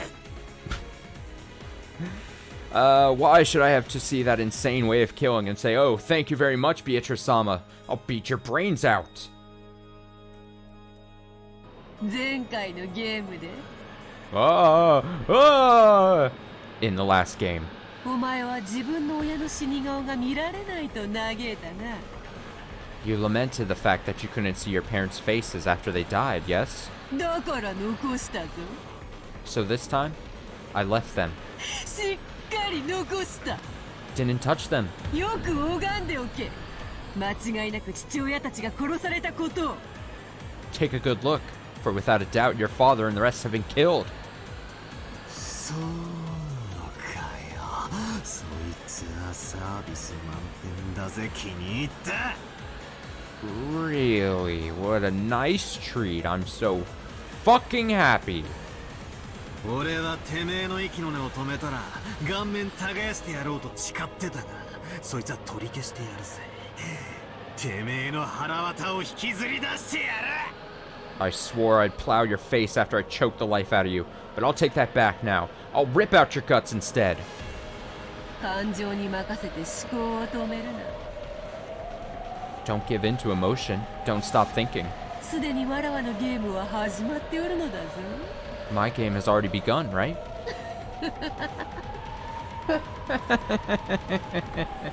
わらわは今回は綺麗に死体を残すことに決めた。 I decided to leave you neat and tidy corpses this time. なぜだかわかるか Do you know why? 前回のゲームでそなたがわらわの存在を否定す It's a る good look. こう考えて否定したである When you denied my existence in the last game, you used this line of thinking. 顔面が潰され遺体の身元が確認できる Their faces were crushed, so the identity of the corpses can't be confirmed. だから身代わりの死体を用意してアリバイを作った可能性が否定できない Therefore, we can't eliminate the possibility that fake corpses were prepared to create an alibi. その可能性が排除できない限り人間犯人説は維持できる Yeah, it's like not exactly like a monkey's paw type situation, but an equivalent of where it's just like she has to go like, oh, you wanted this not to happen? Okay, I'll do something 10 times worse, but still follow your guidelines, basically. Unless that possibility is denied, a human culprit theory can still be built.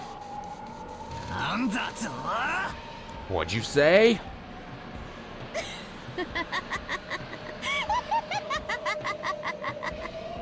Ah,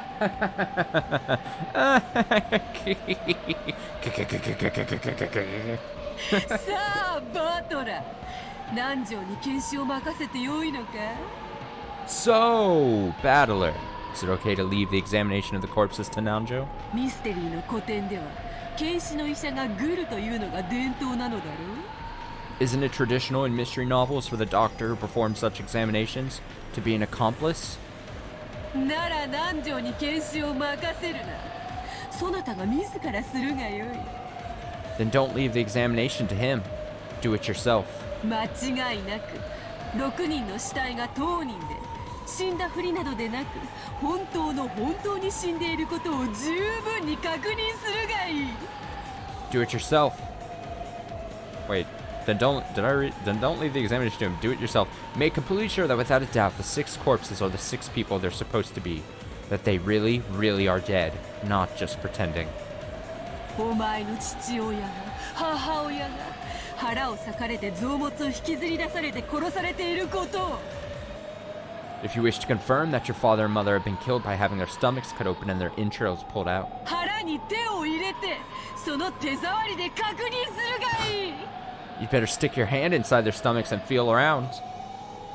Since that's because you'd be able to identify your parents by that way.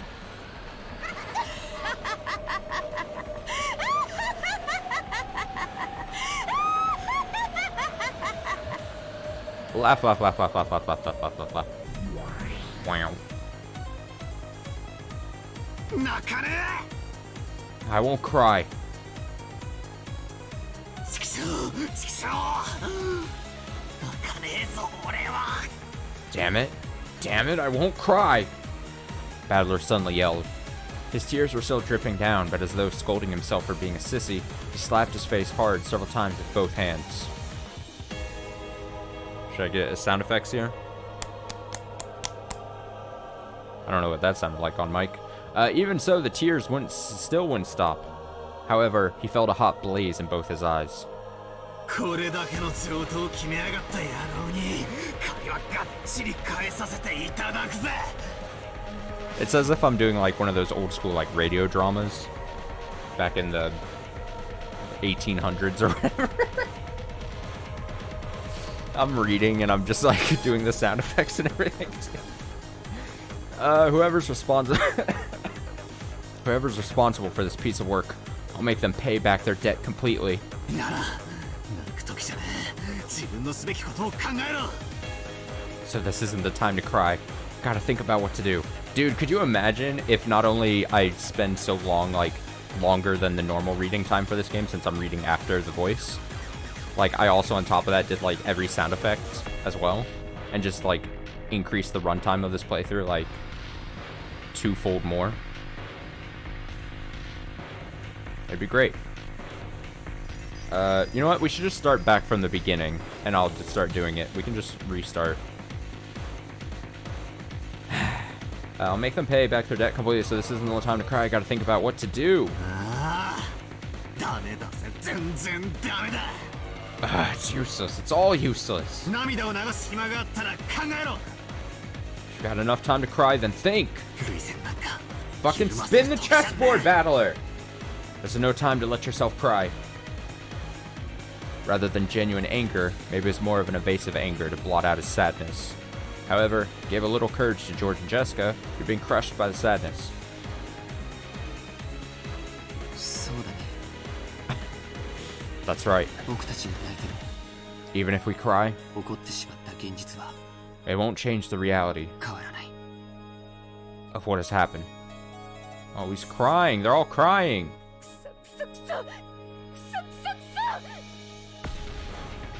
Damn it. Damn it, damn it, damn it. Damn it, damn it, damn it. じゃあどうすりゃいいんだ。 What should we do? 私は父さんと母さんのために何をすればいいんだよ。 What should I do?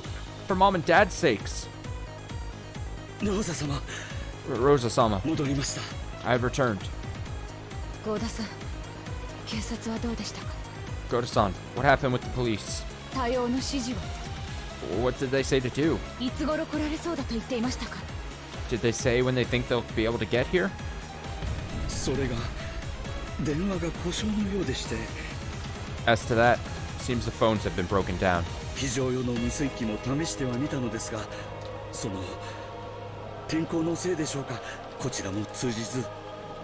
I also tried the emergency wireless, but maybe it's the weather, but that isn't working either. なんですって What did you say? じゃあ警察に連絡がつかないということなの So we can't contact the police? あいつだ It's that person. あいつが電話線とかに採掘して警察に電話ができないようにしたんだ They did something to the phone line, made it so we can't reach the cops. When she heard that the phones had broken down, Jessica immediately decided that it was work of that mysterious guest. Her eyes were bright red after so much crying, and they began to grow even redder with rage. もうキロの余地なんかねえぜ Gosh, no need to talk about it, right? 全てが分かってるそうだと分かる I understand everything. That's right, I get it. 父さんと母さんを殺したのは誰だ Who killed Dad and Mom? 決まってるぜあいつだ It's obviously her. 昨日来たとかいう魔女様に決まってる It's gotta be that witch or whatever who came yesterday. 襟首ひねり上げてやるぜ I'll grab her by the collar. チクショーチクショーチクショ Damn it, damn it, damn it! ージェシカちゃん Jessica-chan, お待ちなさい wait. ゴーダさんカノ君行って Goda-san, Ken-kun, go. はい Yes, ma'am. お嬢様、お待ちを。 Milady, wait. Covering her uncontrollable sadness with anger, Jessica ran outside, torn apart by emotion. Thinking about it hastily, maybe the mystery guest who'd arrived yesterday, Beatrice, was suspicious. However, in that instant, there was absolutely no proof that she was the culprit. At this moment, she's just another guest, no more, no less. So Rosa, making an adult decision, was forced to stop Jessica in her rash rampage. Goda and Cannon picked up on this immediately and chased after her.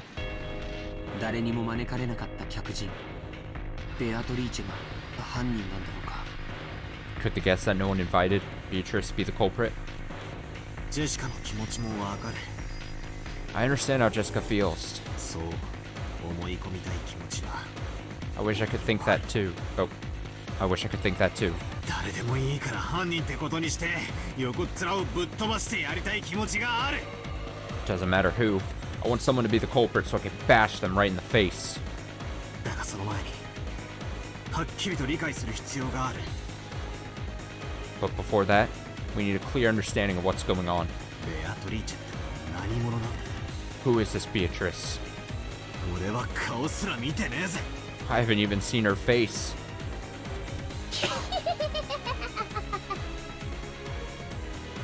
Of course. 顔ならお屋敷に大きな肖像画で飾られてたよ。 If you're looking for her face, it decorates the big portrait in the mansion. あれだけ見てまだ覚えられないのかな。 You still don't remember after looking at it for so long? なんだよマリア。 Come on, Maria. こんな状況で何がおかしいよ。 So funny in a situation like this. ベアトリーチェは魔女なんだよ。 Beatrice is a witch. そして黄金鏡の扉を開くための儀式がいよいよ始まったの。 And the ceremony to open the door to the Golden Land has finally begun. この6人はその生贄なんだよ。 Those 6 people are sacrifices. Kia ha ha ha ha ha ha さあさあ始まるよ。魔女の宴が。 Come, let us begin the witch's banquet. 今宵はハロウィン。魔女たちが今こそ祝い集う。 Tonight is Halloween, so now the witches will gather to celebrate.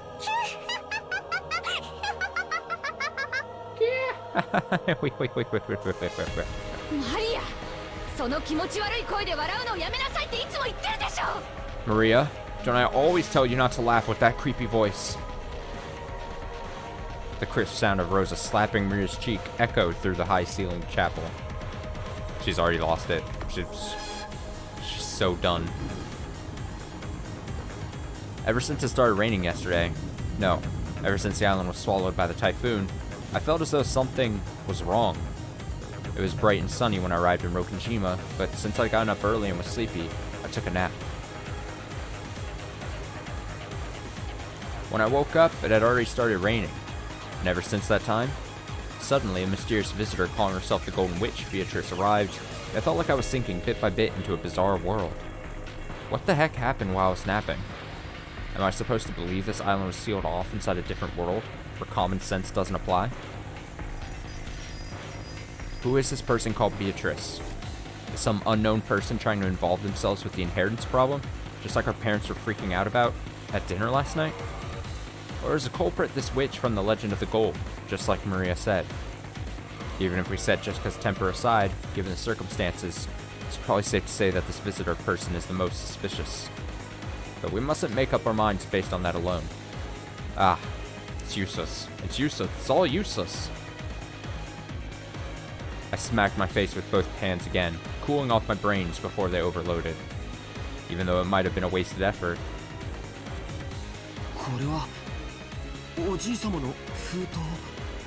This is one of Grandfather's envelopes. On a tray piled up with sweets that decorated the table, George and Iki found a Western envelope that had the Yishiromiya family crest done on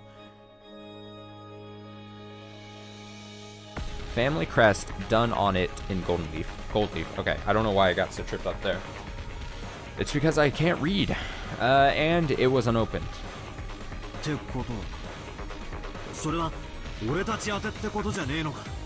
Which means it's probably meant for us, right? If it was something Dad and the others read, it should be open. Seems your reasoning is correct. It's written right here. Someone wrote to those who remain. Is that a letter the culprit left? What's inside? Aniki, let's open it. After nodding silently, George and Iki broke the seal. A folded letter came out. I'll read it.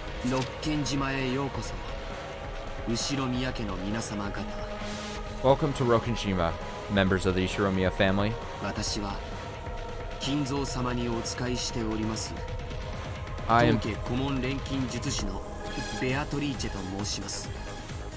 I am Beatrice, the alchemist for this family employed by Kinzo-sama himself. That letter really was a joke. This Beatrice, who called herself the family alchemist, had announced that she was collecting the gold she'd let Grandfather, along with interest. And that interest was everything Grandfather had created. Since this tragedy was right before our eyes as this paragraph was being read aloud, it clearly wasn't referring just to the wealth that Grandfather had built up. It was literal. Everything that Grandfather had created. In other words, all Grandfather's descendants were included in the interest. You bastard. What a screwed up contract. Lives as interest for gold, you say? That's almost like a contract with the devil, isn't it? You think that makes you look more like a witch? Ha! Don't make me laugh. Special clause. Ah, the special clause.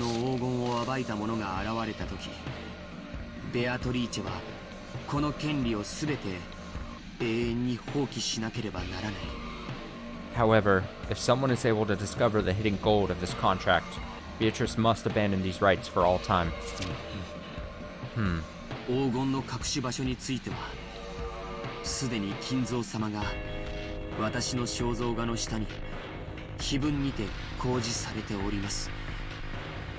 Kinzo-sama has already publicly displayed the location of the hidden gold within the epitaph under my portrait. In other words, it's something like this.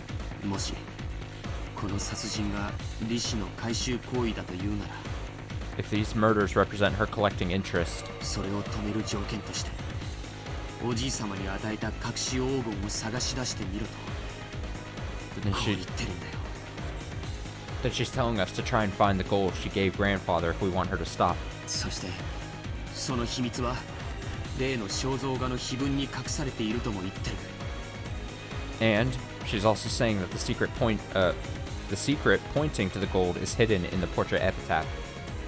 つまりこいつは魔女様の挑戦状ってわけか。 So basically, this is a letter of challenge from the witch? 黄金の隠し場所を記した暗号文を解けるものなら解いてみろと。 She's telling us to try and solve the code that points to the hidden gold, if we can. そしてそれができなきゃ利子の回収をこの後も着々と進めていきますとそう言ってやがるわけか。 And if we can't, she'll keep collecting the interest as planned? ぶっ殺してやる上等だ。 I'll beat you to death. Bring it on! バトラ君 Battler-kun, これ look, look! Oh, I was really hoping it was like Beatrice. She was gonna like descend from the ceiling or something. She's gonna be like, "Wow." The table was covered with sweets. So even though those things were right out in the open, we just assumed they were sweets too. I mean, come on. You see them a lot, right? You know, those boxes of chocolate shaped like gold ingots. こりゃ The- お菓子の箱じゃねえぞ。 This is no box of candy. 本物だ。 It's the real thing. こりゃ本物の金塊だ。 This is a real gold bar. 片翼のわしの紋章が刻印されてる。 It's inscribed with the crest of the one-winged eagle. Oh, almost said angel again. 前に母さんが話してたのを聞いた。 I heard Mother talking about this earlier. これはおじい様の黄金伝説の金塊だよ。 This is a gold bar from Grandfather's legend of the gold. Gold ingots weighing a full 10 kilograms, a whole 3 of them, were piled up in the very center of the table. It was where a cake would be placed if it was a birthday party. Okay. In other words, this was without a doubt the birthday cake of the party known as the family conference. これが本当に純度49のインゴットだったなら If these are really 4 nines quality ingots. 4 nines? Is that how you say that? I've never heard it said like that. Gulp. 6000万円くらいの価値はある。 It's worth about 60 million yen. バカ野郎。 Dumbass! 安すぎる。 That's too cheap. 俺たちの親が6人も殺されてそこに積まれた黄金がたったの6000万円だと。 Our parents have been killed and all you've got is this pile of just 60 million yen in gold? バカにするんじゃね Don't take us for fools. Damn it!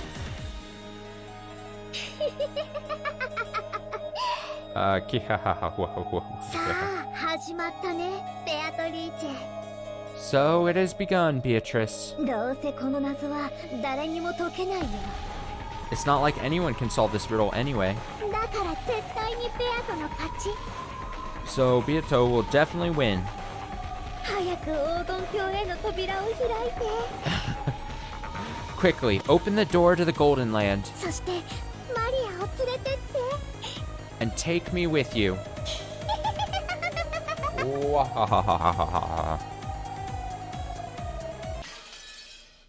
Smash.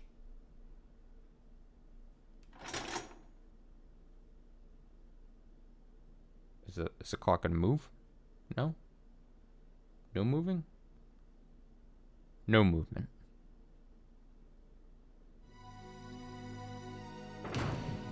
Oh, this is a good track. Okay, I'm gonna throw a BRB. Let's do like a 5-minute little BRB. I'm gonna stretch some legs, restroom, all that jazz. I suggest you do the same.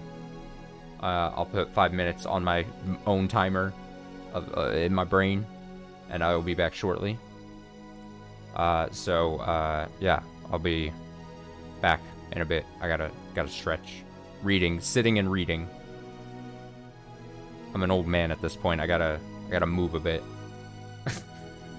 Be back shortly.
I'm back.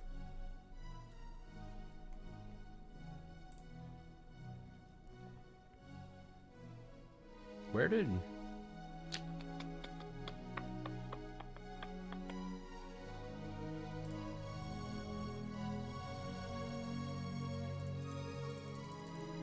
Okay, that was just something there. Where the hell did... I don't know where it went. Oh well, doesn't matter. I'm not making any sense anyway. Alright. I'm stretched. Let's continue. Canon says, Milady, please calm yourself. 誰が犯人かはまだわかりませんぞ。 We still don't know who the culprit is. それにベアトリーチェ様、親方様の大切な賓客です。 And Beatrice-sama is an important and honored guest of the Masters. だからなんだってんだ。 So what? 本人の胸ぐらひねり上げてやれば白状するに決まってるぜ。 If we grab her by the collar, she'll definitely confess. 目を見ればわかるんだよ。 If I can just look her in the eye, I'll know. 私が見破ってやる。 I'll see through her. Alright, place your bets. Who wins in a fight? Who wins in a fight, assuming you don't have any access to, like, witch magic powers? Jessica? Or or Beatrice? Alright, there's a vote for Jessica. Dude, I think Jessica is probably pretty scrappy. And she does have the rage. She has the rage.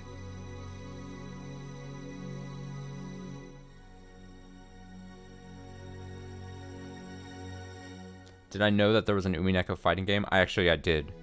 Again, this is dating back now several months ago. Several months now, when I was researching doing this game and the series and stuff. I was made aware of the fighting game in the series. I didn't want to look at anything because I don't know, maybe there was like a tip on someone. I read someone's like, don't look at the fighting game if there's like, there might be spoilers in the fighting game or something. I didn't know if that was true or if I'm misremembering that, but... Oh, spoiler characters. Okay, yeah, okay. So yeah, I knew that there was... And then obviously when I bought the game, I knew that there was... I had seen, I think, the game in the store, but... Okay, so we'd have to set the two, and then we can set them as, like, computer-controlled characters. And then we can just run like a best of 5. And that will be the canon winner. If they were to fight. Which? Beatrice? Yeah, right. I'll expose her. Jessica never stopped moving. Goat and Canon chased after her, doing their best to convince her to stop, but Jessica never lent them an ear. They can't stop her for some reason. They're like, well, what can we do? Eventually, the witch's VIP room came into view. This VIP room was always sealed and never used. No matter what kind of guest came, Kinzo wouldn't let them in there. And yet, the servants were always made to clean this room, so that it could be used at any time. So the servants had started calling this room the witch's VIP room after their second shapeless master. Jessica knew about this too. And she couldn't forgive the arrogance of the one who called herself a witch by staying in that room. The Golden Witch was just a fairy tale. Come on, a witch? To Jessica, she was nothing more or less than the murderer who had brutally killed her parents. Question her, hear her pitiful excuses, make her splutter in pain, gasp in anguish. No matter how hard she pretends to be a witch, I'll teach her that she's just a stinking, sweaty human. As Jessica yelled with all of her strength, she hit the door to the VIP room. Okay. It definitely wasn't a knock. That sound was the beating of her anger's hammer, as if she was determined to break the door down if it wasn't open. Open up, Beatrice! Come out! You hear me, right? Open up! There was no answer. Jessica grabbed the doorknob without any reservation, but she felt the resistance of the lock. She turned around to look at the two servants and spoke. The master key will unlock this, right? Use it. Lady. That would be horribly rude. As if Jessica gives a single fuck here. Something that Natsui did well in episode 1 was rein in Jessica every time she got angry. Yeah. Yeah. Well, the problem there then is that... excuse me. is that it's not even like Rosa didn't attempt to stop Jessica. She just sent Cannon and this limp noodle to like stop her, and we're seeing how successful that's going. So I mean, it's just bad.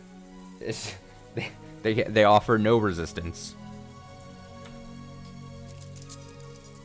Oh, and Cannon's like, well, what are we gonna do? After hanging his head silently for a while, Cannon pulled a master key from his jacket pocket. Cannon-san. Cannon-san. いいんですか? I revised what I called them. Rosa sent a limp noodle and the I want to love Jessica, but I can't because I'm a end table or whatever. They both can't stop her. Perhaps we judged Natsui too harshly? Yeah, we had nothing to compare her against. Ah. Cannon-san, are you sure? もしおられたなら無礼になるのは承知です。 Yes, I'm fully aware it would be rude if she happens to be in there. それに At any rate, もしベアトリーチェ様が何の関係もないというならそれを僕たちに釈明して納得させればいい。 if Beatrice had nothing to do with that incident, all she has to do is give us a satisfying explanation. そうだぜ、その通りだ。 That's right, exactly. 借りるぜ。 Let me borrow that. Something tells me Jessica's not going to wait for an explanation. She doesn't want to. Jessica snatched the master key from Cannon's hand and violently shoved it into the keyhole. Immediately, there was a small sound, and she felt the lock click. Then, without asking permission, she flung the door open. Beatrice! Where are you? Come out! Jessica rudely stepped into the room. The witch wasn't anywhere to be seen. That bitch! She's not here! Where the hell did she go? お姿がありませんね。 Yes, she doesn't seem to be here. Jessica, thinking she might be hiding somewhere inside the room, peeked behind the curtains and under the bed, but she couldn't find anyone. However, there definitely were signs that the bed had been used. And, though it was only a vague sense, the atmosphere in the room felt a little soft. It wasn't the hard atmosphere of a place normally devoid of people, like the chapel. You could definitely tell that someone had spent the night in this room, but she could not be seen. In reality, neither Jessica nor Goda had met Beatrice. They had only been told by those who had met her that she looked like a double of the character in that portrait. So, they were doubtful about what her face really looked like. However, Cannon alone had met her.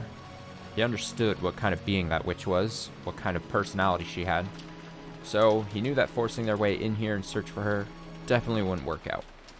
She must be watching us bitterly flail about in vain from somewhere, sneering at us. She's that kind of person. Because he was looking at things that way, Cannon was the first to find it. The other two were concentrating on finding the shadow of a person, so they didn't notice. Near a water jug on the side table, there was a single sheet of letter paper. On it was a short message. Nearby was a fountain pen, which had probably been used to write it. Cannon had already come to understand the witch. After finding the corpses, they'd been overcome by rage and barged in here, only to find no one. So of course the witch would mock them. Can't mock someone unless they know they're being mocked. So, in other words, that's what this must be. My lady, there's something written here. Something written? What? Jessica dashed over and violently snatched the piece of paper away. She probably wasn't trying to be violent. She just couldn't control her strength right now. She's hulking out. What the? Don't fuck with me. As soon as she read the message, Jessica went into a wild rage, crumpled the paper up and threw it. Oh my god. What the fuck? Then she grabbed a light stand by the bedside and violently swung it around, mercilessly hitting the walls and furniture with it. The light bulbs all shattered at once, and the fragments were scattered across the room. お嬢様、気をお沈めください。 Lady, please calm down. お怪我をなさいます。 You'll hurt yourself. 離せよ No, you know. Okay, I'm laughing because I just had a vision. Imagine, now this might fly over most people's heads, but I know there's at least some people in chat that get this reference. Imagine Flavor of Love. Jessica is New York, and Beatrice is Pumpkin, and then Jessica just runs over and just like claws her from behind. That's the like a weird vision that had just come to me. That's how I imagine that fight would go. I'm gonna need a Photoshop done. Oh, let's let go. Damn it! Damn it!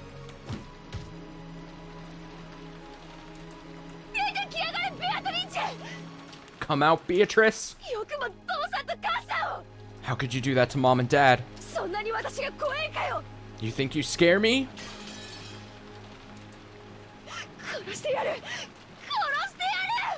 I'll kill you, I'll kill you! What was the famous pumpkin line? She said, like, go on, slap me, bitch. And then, like...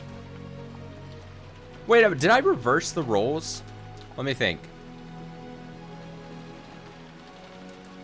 Maybe I'm... I'm sorry to get so hung up on... Okay, so she goes, slap me, and then there's the spit. And then she runs, then New York, like, runs away, and then I think Pumpkin attacks. It's getting corrected in my head. I'll beat you to death, so show yourself!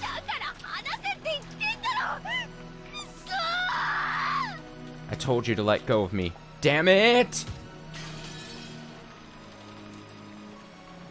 Shatter. This was written on the paper. 私がぬくぬくとここであなたが飛び込んでくるのを待ちぼうけるとでも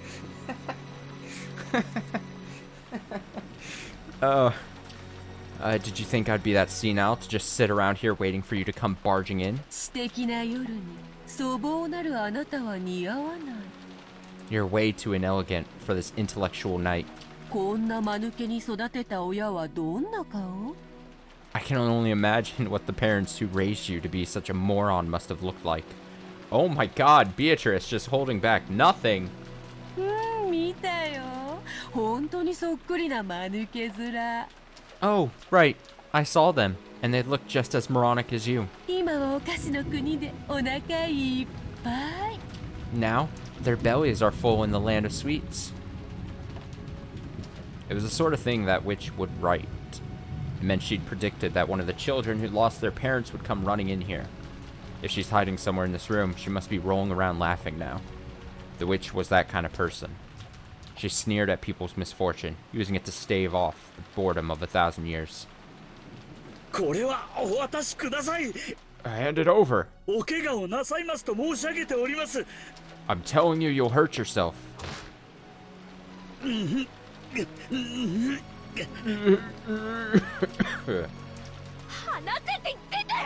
I told you to let go. Damn it, damn it. She's gonna turn this whole mansion upside down finding her. I told you to let go, damn it. Oh, go to snatched away the light stand Jessica had been holding. After all, she kept swinging around, she might end up smashing it against something which could cause serious injury. To Gota's eyes, Jessica probably looked mad with rage, burning herself up with the flames of anger. But Cannon's eyes saw it differently. Those were probably tears of sadness, hidden by rage. So, when the light stand was taken from Jessica, when she started crying on the floor, scratching at the carpet almost as though she was groveling, Gota was surprised, but Cannon was not. Of course, she had lost her means of crying by lashing out in rage.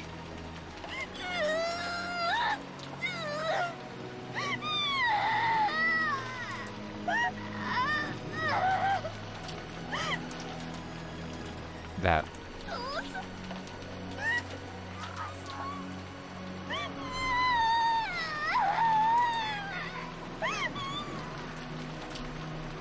Dad. Mom. Wah. I apologize if I'm not giving the crying noises the justice they deserve. Considering that she was a daughter of the Ishimiya head family, she was in a very shabby state. She scratched at the carpet with her fingernails, and even her feet were scratching.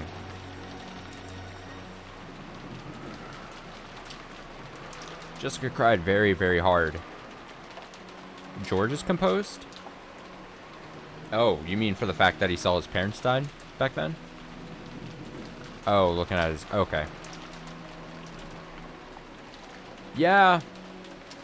I was trying... Now I'm weirdly thinking, like, okay, if I was in Jessica's shoes, I saw my parents died, dead, there, set up, as if it's some kind of, like, art exhibit, and then I'm being belittled by a witch. I'd be pissed. Jessica cried very, very hard. Because if she didn't, her rage would start building up again and swallow her up. But over and over again, she remembered that humiliating message. I can only imagine what the parents who raised you to be such a moron must have looked like. Don't you call them morons. Both Dad and Mom were smart. Unlike me, they were really smart. Don't you call them morons. Take it back. Take it back. Oh, right. I saw them, and they look just as moronic as you. Now their bellies are full in the land of sweets.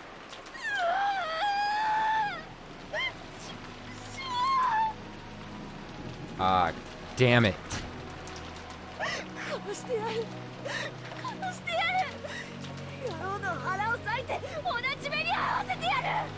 I'll kill her. I'll kill her. I'll slice open her stomach and see how she likes it.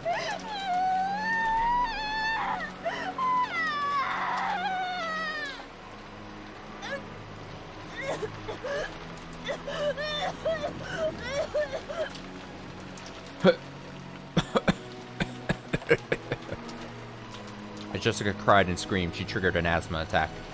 The servants watching over her hurriedly ran up to her and rubbed her back, but that only provoked Jessica's wrath.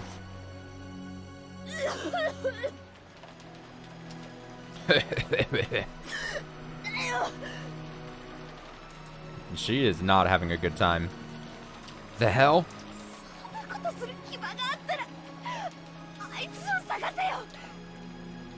If you've got the time to do that, search for that bastard. Find him and bring him here. If you won't go, I will. And I'll kill him with my own hands. I'll slice open her stomach.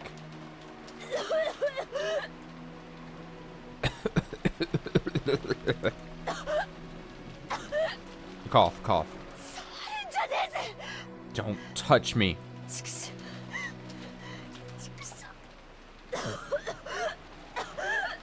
Damn it. Damn it. Cough, cough. Someone do something. Get her inhaler quickly. Jesus. Jessica got up unsteadily, and as her asthma continued, she went out into the hallway. Milady, your medicine, quickly. I will call Dr. Nanjo. Goda-san. Would you leave this to me? Kennen had noticed. Goda, who was vastly separated from her in age, probably couldn't sense the tears in Jessica's heart. Kennen, who had noticed, had to be the one to support her. Basically, Goda, the old piece of shit, is useless. No one likes him. Kennen-san. Are you sure?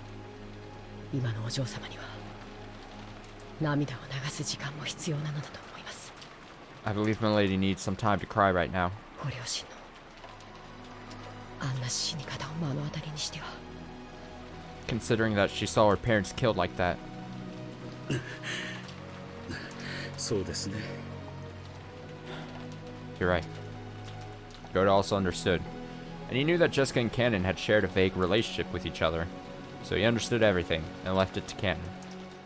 わかりました。 Very well. 私はローザ様のところへ戻ります。 I'll go back to Rosa-sama. 五条様をくれぐれもよろしくお願いしますよ。 Please, take care of my lady. はい。 Yes. お任せを。 I know. This... I mean, I know it's probably a function of there's only so many sprites that you have, so they're using this as like his understanding face.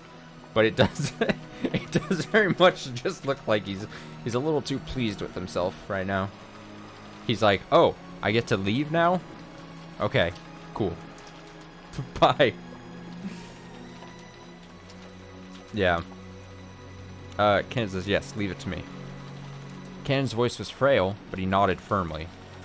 After looking at his eyes, Goda nodded firmly as well. Goda was a veteran, with many years behind him. He'd seen a great number of people in his life, so he knew the vigorous sparkle that could be found in the eyes of those who possess self-control. He had surely seen that in Cannon's eyes, so he would leave this to Cannon. When you think about it, maybe this was the first time Goda had ever trusted Cannon and relied on him for a job. Jessica, still suffering from her asthma, seemed to be heading towards her room, though she kept leaning against the wall. Cannon followed her wordlessly. If she had asked for a hand, he would have leapt forward and supported her. But until Jessica did ask for that, he chose to hide himself, watching over her from a distance where he could come to her rescue at any time. It's like a fucking, like a stealth sneaking mission in like an old PS1 game where you gotta just stay out of the cone of vision of the person you're following. Every once in a while she'll look back, and you gotta like hide behind a corner.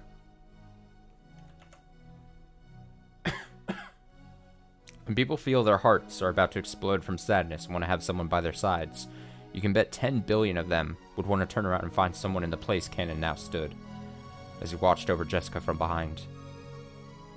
Then, finally, she doubled over in front of the door to her room. The asthma attack had stolen all her strength, and her thoughts had gotten hazy from the lack of oxygen, making it impossible even to stand up again. But right then, Jessica didn't think she wanted someone to lend a hand. She still hadn't been able to overcome the flames of anger. Even if someone had offered her a hand with good intentions, Jessica would have wanted to tear it off right then. She knew how unfair that would be, so she definitely wouldn't ask for help until she overcame the fiery anger burning inside. Jessica had probably lost the willpower even to call for help, but Cannon heard it. He definitely heard it. Cannon definitely heard that voiceless call for help, one shared by miserable grievers the world round. An endless scream that no one ever seems to hear. Cannon quietly knelt by Jessica's side and wordlessly offered her a shoulder. Though Jessica kept coughing painfully, she accepted it. Unlocked the door to her room, and entered. こちらへ。 This way. 今、お薬をご用意します。 I'll prepare your medicine right now.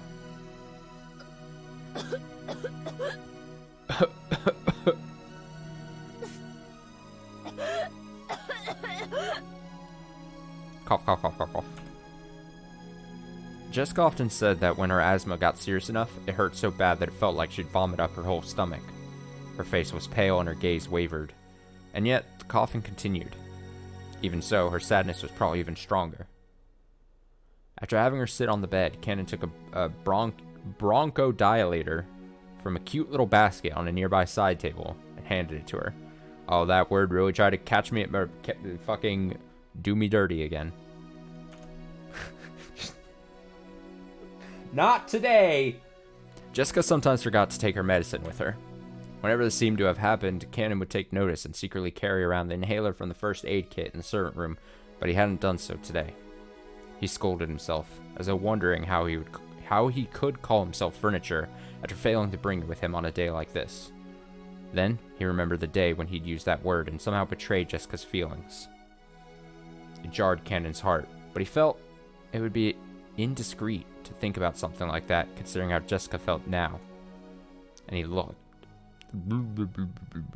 locked it up inside the depths of his heart.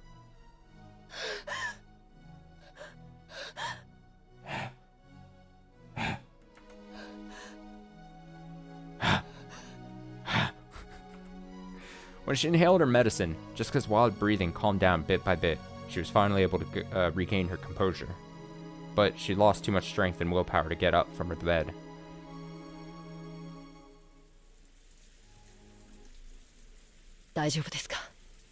Are you alright, my lady? 私は I'm 大丈夫だぜ。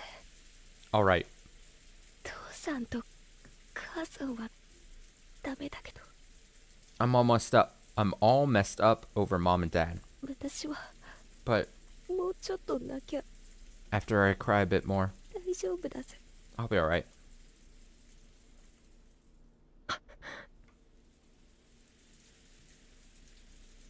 I've got a bad feeling.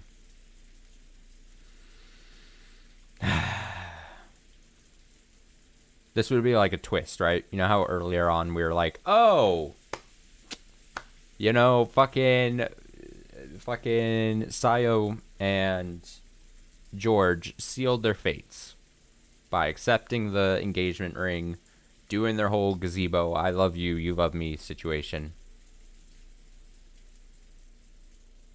Yeah, we're on the same wavelength. We're having a moment here, and we're already seeing Canon be like, oh, I can't believe I fucked up that one time. Oh my god, and now she's all sad. Oh, you know what would be the perfect thing to do for her right now? It's a twist. I love how like it's happened now several times as I've been playing. We've had like the same thoughts, like just as it. Oh god! Oh, it is so fucked up, dude. I know, Canon. Oh god. All right, we can't get too ahead of ourselves. Maybe that's not the case. Maybe we're presuming too much. Canon regretted his poor choice of words. Did he really say, "Are you all right?" to her? Was he really that clueless of the pain in her heart? This was what made him furniture. This was why he couldn't become human. I will be in the corridor. If you need anything, please call me immediately. Canon understood that she still needed some time to cry alone. He told her to call him at any time, bowed, and tried to leave the room. Also, the thing is, you have to feel, right, that Beatrice is seeing this happen. And if she gets like, it's almost like, what is it? Is it Beauty and the Beast rules where like Belle, she has to like, I don't remember the actual story of Beauty and the Beast, but I just remember this in Kingdom Hearts, like Belle had to constantly be like, no, I don't love the Beast, because like as long as she kept him distant, like then the evil lady couldn't touch the Beast, basically. Was that a plot point in the original movie? I don't fucking know, but it was the thing in Kingdom Hearts. So I'm gonna go off that. It's basically that rules. She's gotta be, she's the exact opposite. Well, okay, so in Kingdom Hearts they do the exact opposite, but it's fine. So fucking Belle knows that the evil witch lady wants to fuck with Beast, but she can only do that if Belle like accepts the love of Beast. So so Belle constantly spurns the Beast, right? And then the witch is like, oh, why are you doing this? So I'm saying all this. So I'm saying all this because, like I said, Beatrice probably is seeing this happen, and she saw that Canon rejected her thing, but now if he slips, and she's already antagonizing Jessica, she's gonna love to fucking destroy their lives. Okay, so it's the exact opposite. When Belle says she loves him, the spell gets broken. Okay, so I guess it's just deeper. I think the plot line just sounds cooler in Kingdom Hearts, I'm gonna say. I guess I gotta tone it down for the babies that watch the Disney movie.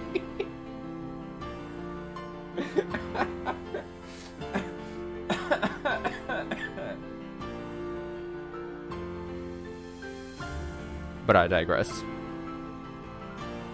Cannon understood that she still needs some time to cry alone. He told her to call him at any time, bowed, and tried to leave the room.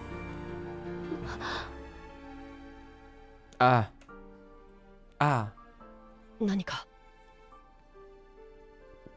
Do you need something? Jessica had spoken up as though she wanted him to stop, so Cannon had stopped. If she asks it, I'll do anything I can to help her. Right now, I become even a cane or a chair if it would help ease the pain in her heart. If by doing that, I can make up for the pain I dealt to her heart on that day. Dots. For a while, Jessica stared into Cannon's eyes. It was as though her reason for stopping him was something she couldn't put into words.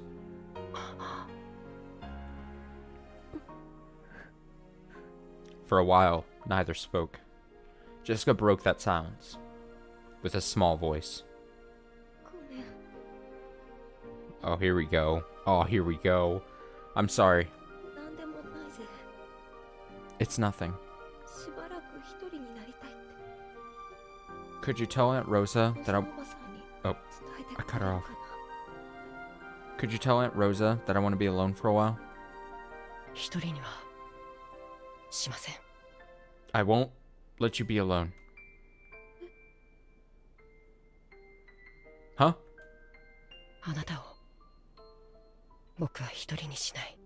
I won't let you be alone. So, I'll be in the corridor. Please call for me. At any time. For just an instant, it looked like some kind of hope had flitted into Jessica's eyes. But it was very faint. It disappeared like the first snow on the surface of a river. Thanks. Let me cry alone. I did it again. Let me... she's still going! Let me cry alone. For just a bit. Yes. Excuse me. Cannon bowed once again and closed the door.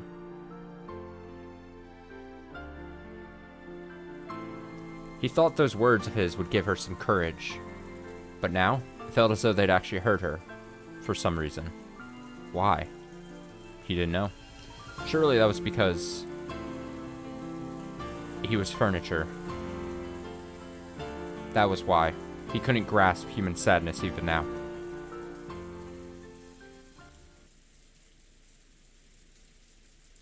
As Cannon repeatedly questioned himself, he walked down the corridor. He felt like the window at the corridor's end was coolly calling to him.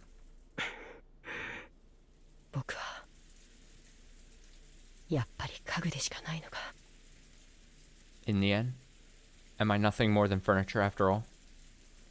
It was still pouring outside, a dark gray world. Even on days like this, Shannon would surely see the ocean and know that it was blue. But to my eyes, even if it cleared up, I would only see gray. Until I can understand the blue of the ocean, I'll be nothing but furniture imitating a person.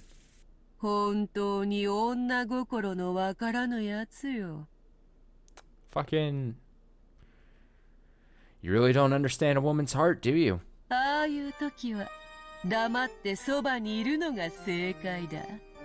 At times like that, you ought to silently remain by her side.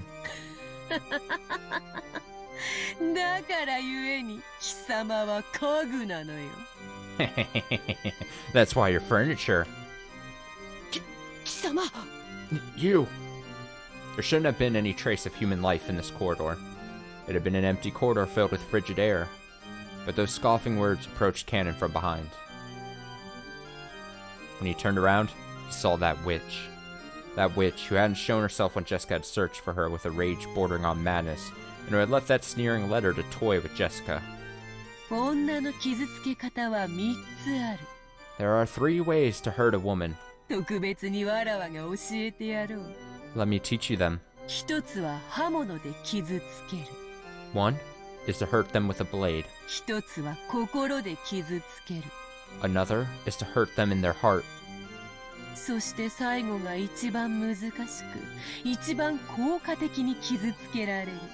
The the last way is the most difficult and most effective method of hurting them. なのに意識せずして傷つけられる。 And yet it can hurt them without you even realizing it. わかるか？ Do you know what I mean? わかるわけもないし、知りたくもない。How could I know? I don't even want to know. 期待を裏切る。 It's to betray their expectations. 女ほど夢見がちな生き物はいない。 No living being is more of a dreamer than a woman. 勝手に夢を見、勝手に傷つく。 They make up dreams all on their own and end up hurting their own selves. お前のような距離の男が一番女を傷つける。 A distant man like you hurts women the most. わかるまいな。貴様には。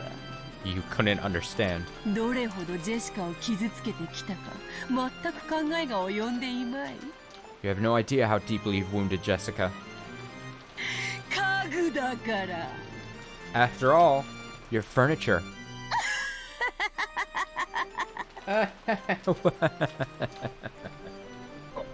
お前のたわごとに付き合う気は毛頭ない。 I have no intention of playing along with your nonsense. 僕を嘲笑うためだけに姿を現したというのか。 Did you appear only to sneer at me? うぬぼれるな家具。 Don't be so full of yourself, furniture. 貴様ごとき嘲笑うにも足りぬわ。 You aren't worth sneering at. しかしそなたも一人ではそれに値しなくても二人揃えば十分に足りる。 Still, though you may not be worth my time on your own, if the two of you are gathered, that's all I need. 若々しき男女の悲運を笑う喜びは何度繰り返しても飽きぬのでな。 The pleasure that comes from laughing at the fates of young couples never tires me. なんだと。 What did you say? まさか貴様、 You don't mean お嬢様を。 my lady's going to be... 第二の番の生贄に寄り添う二人が必要なのでな。 She almost looks like that one creepy image thing. I don't know what it's called. I forget what it is, but... I need two who are close for the sacrifices of the second twilight. お前たち二人は実に都合が良い。 The two of you truly are convenient. 待て。 Wait, 勘違いするな。 don't misunderstand. 僕はお嬢様と。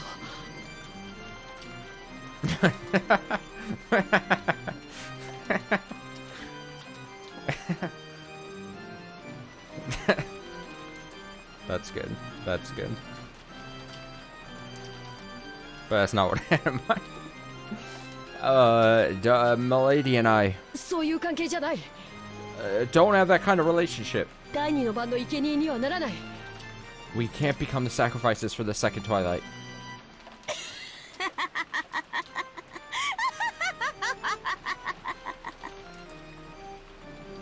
Cackle, cackle, cackle, cackle. だからお前はジェシカを傷つける。 That's why you hurt Jessica. だからお前は人間になれぬ。 That's why you cannot become human. ならばよいだろう。貴様がジェシカを思い人と認めぬならば、それを受け入れてもよい。 Then there should be no problem. If you won't admit you have feelings for Jessica, I can accept that. だがジェシカは殺す。 But I will kill her. See? This is exactly the Kingdom Hearts situation I was talking about. She's the evil witch. I guess in Kingdom Hearts it's Maleficent, right? Maleficent. He is Belle. Jessica's the Beast. And he's got to be like, no, I truly don't love the Beast. You can't get to him. Fuck you. And then he will be like, he'll say to Jessica's face, I hate you. I don't love you. And then she'll be like, I guess I can't touch the two of you. But I'll still attack her. Or whatever the case. なぜ？ Why? このバカが。 You idiot. 決まっておろうが。 Isn't it obvious? 殺したら姿が歪めるだろうその表情が楽しいからの他に何の理由が必要なのか。 It'll be fun to kill her and see your face twist in pain. Why else? 儀式に従いわらわは気まぐれに13人を生贄とする。 Following the rules of the ceremony, 13 people will be sacrificed on my whims. だがそれ以上殺してはならないとの決まりはない。 However, there's no rule that says I can't kill more. わらわが楽しければ幾人でも殺す。 If it amuses me, I can kill any number of people. だから殺す。 She's just making up rules. She's just making up rules. She's just making up. So I will. わらわを思いっきり笑わせてみせろよ。カグ、カノン。 Make me laugh as hard as I can. Cannon the furniture. I don't know how to read that. Oh shit, we got the Gregorian chants going on. Oh no. A curse is being laid upon the stream. At that time, Cannon definitely heard Jessica scream. When he blinked and looked down the corridor, the witch who'd supposedly been there so nonchalantly just a second ago was gone. At that moment, he was just standing there all alone in the corridor doing nothing. And the person he wanted to protect was asking for help from far away in that direction. It was obvious what he should do. It wasn't logical. It was an electric reflex. Without a trace of hesitation or distraction. There was a person he wanted to protect, and she was asking for help. And, at that moment, he genuinely wanted the person by her side to be him.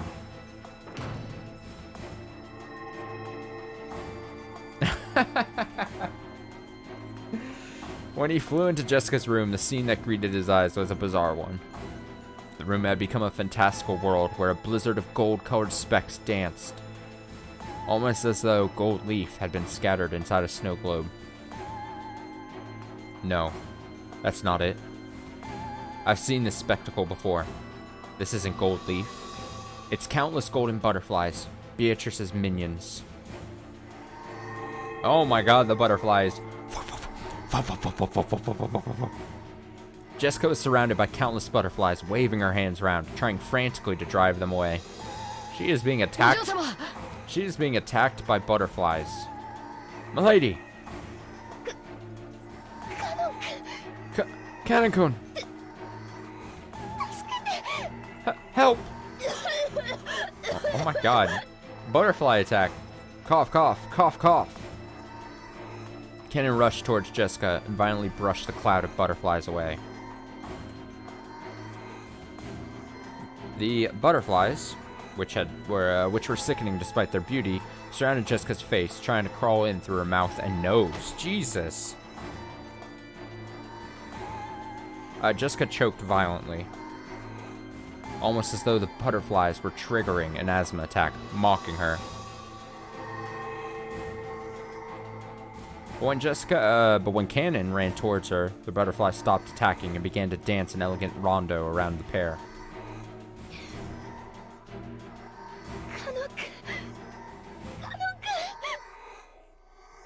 Cannon-kun! Cannon-kun! It's okay. I will protect you from the butterflies while there's still life in me. I won't let anyone lay a finger on you. Come out, Beatrice. Are you happy now? As he stood guard in front of Jessica, who was using her inhaler, and seemed to be in pain, Cannon yelled into the empty air. Oh god. And when he did, the empty air did indeed laugh back, satisfied. I mean, they just fell for her trap. They're fucked. Oh my god. Wow, wow, whoa! Then she showed herself. It wasn't in response to Cannon's demand. It was obviously because appearing and sneering would bring them even more humiliation. And plus, it was more fun.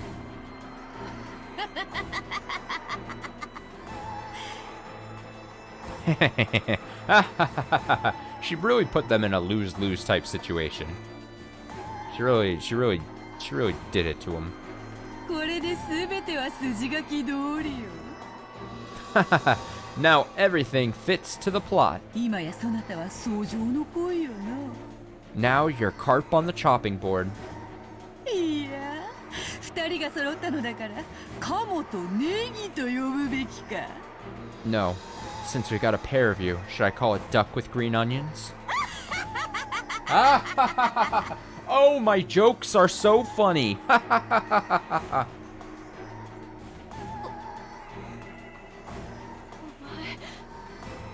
You. ベアトリーチェ Beatrice. お下がりください。 Please, stand back. お嬢様、僕が守る。 I'll protect you, my lady. 姫に騎士が揃わば、魔女が現れるのは必然よ。 When the princess and knight come together, it's inevitable that the witch will appear. どれ金蔵の家具がどの程度の力を持つか見せてもらおうではないか。 Yes, why don't you show me how much power Kinzo's furniture can muster? She snapped her fingers with a piercing sound. When she did, a blizzard of gold butterflies was stirred up, and they began to form a small mountain as they whirled around in a circle. It was just like the swirling of a cold, wintry night. Wind, that builds up a mountain of leaves.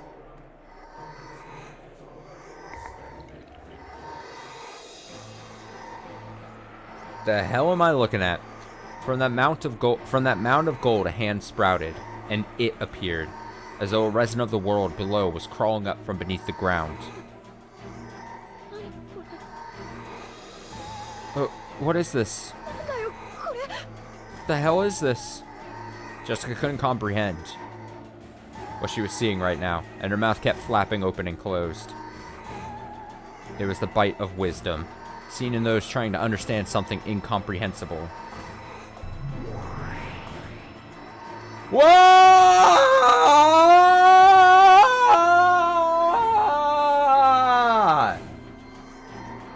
Whoa! Whoa! Whoa! What?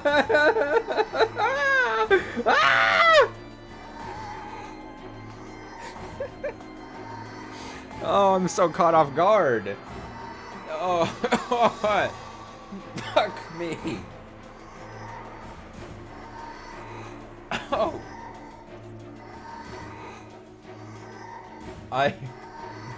Okay. I was so thrown off because for a second, when it first happened, I saw the glove, I saw the outfit a bit, and then I saw like the little hair on the chinny chin chin. And I was like, wait, did Goda somehow get into the room and also grow a beard? I was like, did Genji like come in and like protect him or something? I was so confused as to what was happening. I didn't expect my sleep paralysis demon to like to enter the game. That thing crawling up was probably an attendant who served the witch. It appeared to be wearing a uniform suitable for one who served, but its face was wrong. It looked strange. It was covered with pitch black hair, breathed rotten breath, and its eyes were filled with the same strange subterranean glow as lava. And, to symbolize its non-human status, it had 2 horns. Oh, okay.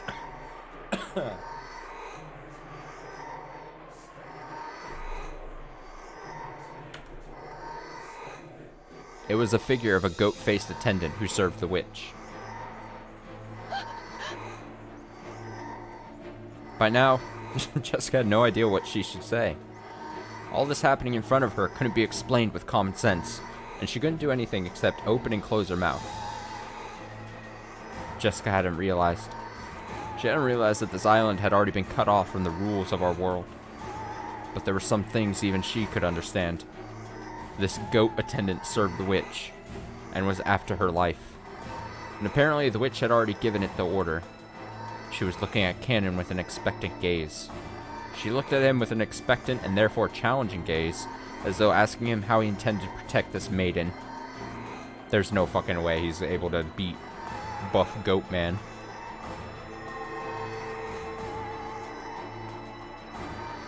Though the attendant had looked especially bestial while crawling to its feet, you could see it in the way it carried itself that it possessed more than enough grace to be worthy of serving the Golden Witch. And you could tell that it was overflowing with the joy of furniture wanting to meet its master's expectations. Buff Goatman not in the fighting game? That's a fucking ripoff.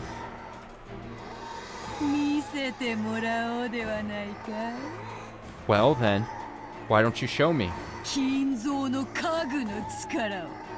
Let's see the power of Kinzo's furniture. This time, don't get the wrong idea, okay? Don't forget that you're furniture, got it?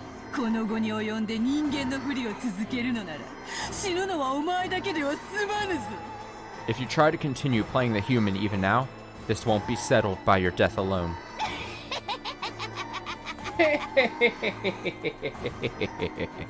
The goat attendant made what seemed to be a silent, respectful bow. Was it directed at its master? Or was it offered to Cannon, its opponent? Then, on the attendant's hand, a blade of wicked malice appeared. Whoa! What the fuck are we... Cannon, do something! You summon your blade! Cannon! Where's your blade? What? What the hell? What is that? Oh my god. It's just unfair. Jessica had been unable to understand what was happening before her eyes for a while now.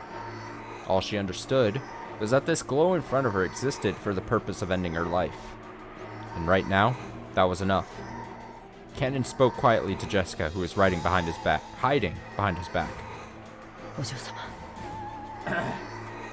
This is where we learn, like, Cannon has, like, magic, like,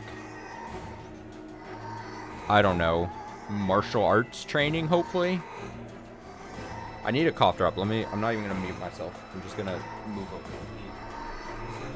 Just over here. My throat is dying. I'm gonna wrap this.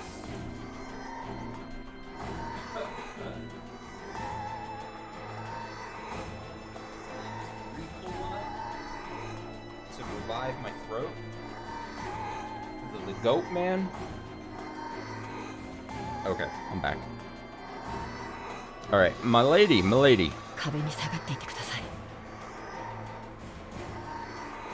Cannon totally has a magic furniture sword.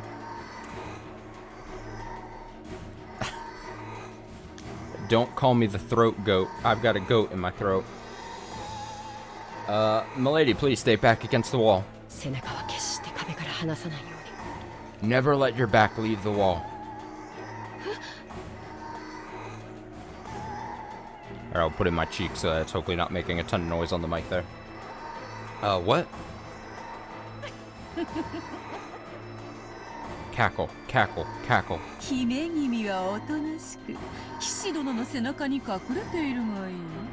It's only right for the maiden to obediently hide behind the great knight's back.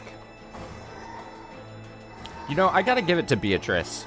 I assume with her witch powers, she has many ways, many possibilities to, like, take someone out.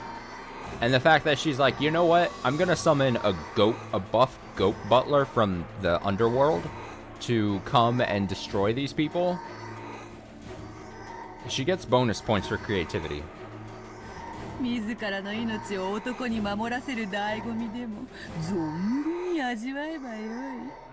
I do hope you enjoy the pleasure of having your life protected by a man. Now. Cannon, let's have a look at your blade. Wait, does he have a blade? Am I being... Wow. Wow.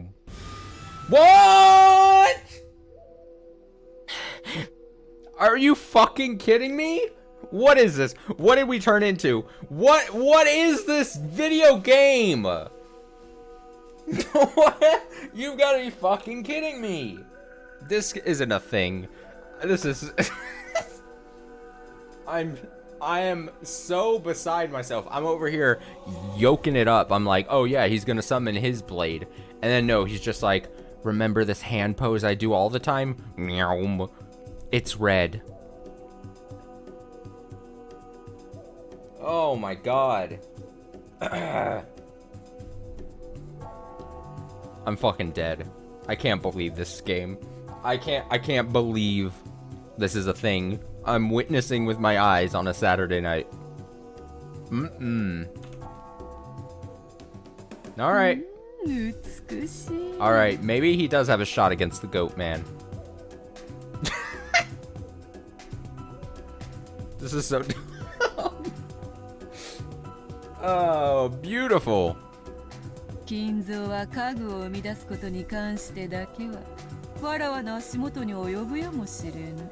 Oh my god, I don't expect this game to give it to me, but man, would I love like a cinematic like fight right now. Like a just like a few minute like battle scene. At least when it comes to giving birth to furniture, Kenzo might even reach up as far as my feet. Weird thing to say. A thing like this can't even be used to trim the roses.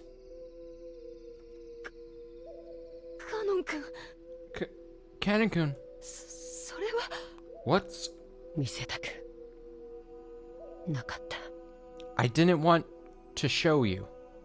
Okay, I'm about to say something that's gonna sound extremely dumb. But up until this point, this game had, you know, aside from the fact that it's like witches and everything, semi-time travel-y, you know, moments, this game had been kind of rooted in reality.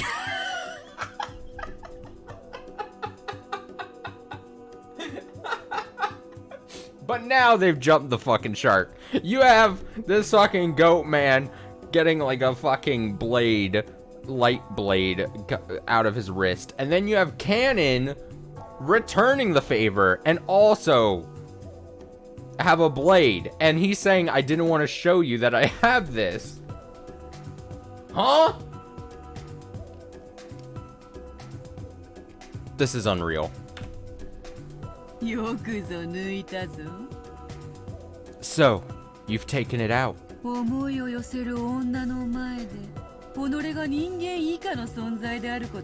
Does Sayo have a blade? Oh my god. Does she? Does all the servants have a blade? Oh my god. Could you imagine all the different servants being like this blade force? They like... it's like fucking Power Rangers at some point. They'll have like blades and they...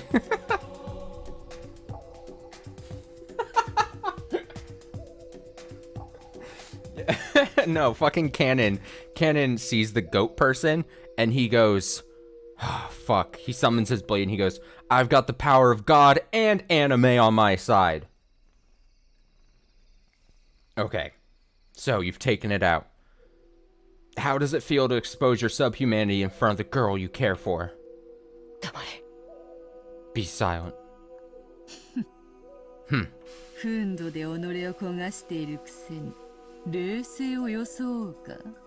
So, you'll act composed, even though you're really burning with wrath.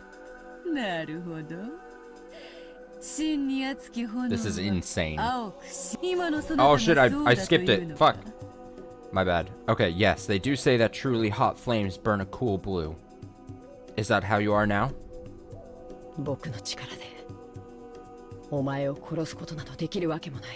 I did an accidental button press because I'm fucking, like, I'm vibrating so hard right now. I can't believe this is a thing! He had just a blade! There's no way I can kill you with my power. You are the moon!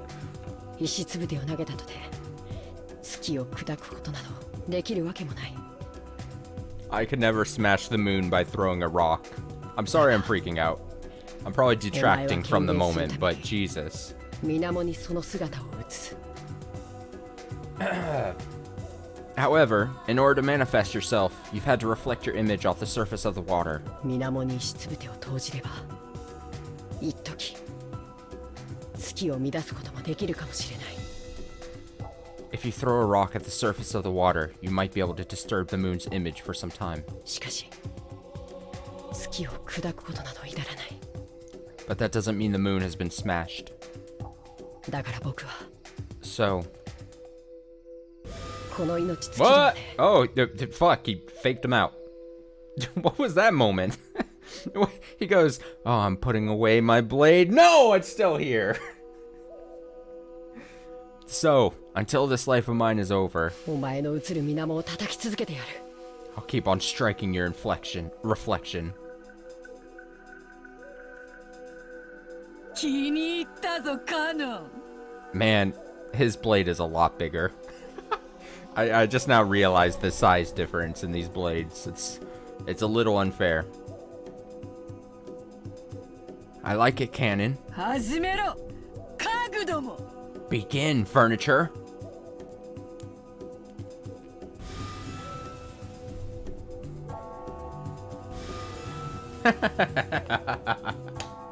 Yeah, this is great.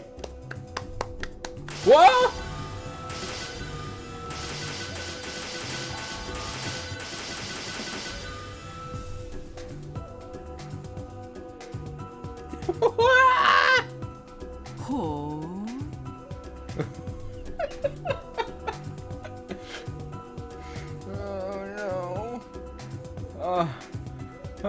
He just zoomed across the screen. I need to compose myself. Jesus. And this music is also just oh. 美しい奇跡だ。 What a beautiful curve. The witch's words of admiration broke the silence, and for just an instant they broke Jessica's paralysis.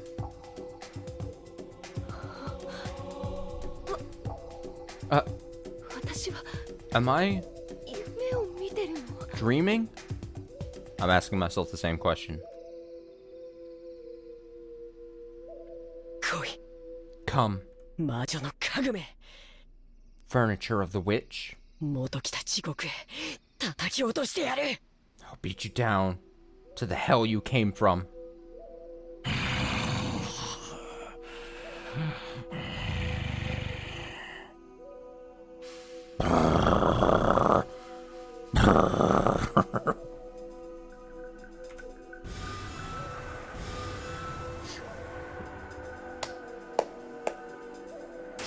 I did it again!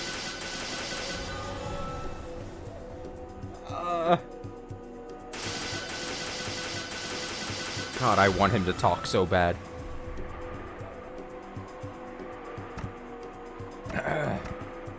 Uh-oh. Oh no. A strand of red had been left on Cannon's cheek. The witch saw this and grinned broadly. Cackle, cackle, cackle. Cackle, cackle. 勘が戻らぬことを言い訳につぶやいてもよいぞ。 Feel free to mutter excuses about how your instincts still haven't returned quite yet.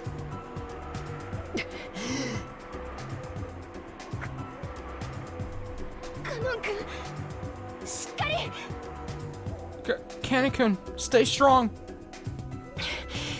大丈夫。 It's okay.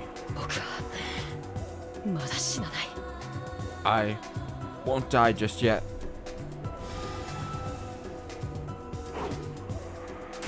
Whoa, what the hell was that?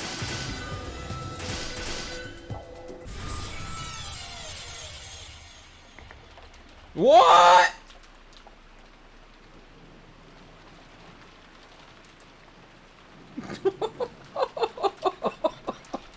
Bro! No way! Did he just... Oh, Cannon! Ooh. I can't, dude. I gotta take my glasses off for a second. Holy shit. Oh my god. God.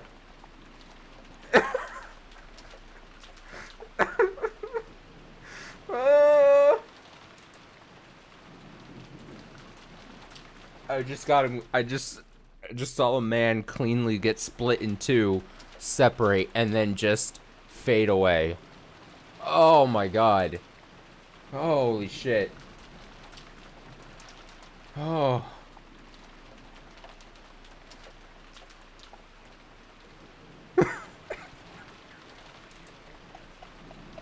I'm genuinely laughing so hard.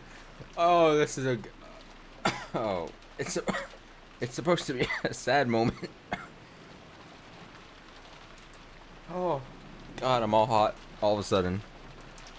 Holy the past 10 minutes has just been like one thing after the next that I'm just not prepared for. Oh.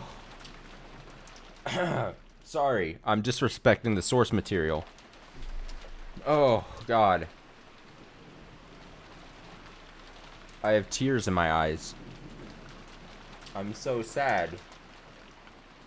Oh, God. Oh. Yeah. A little bit of tone shift, but hey. I left myself a good tone shift.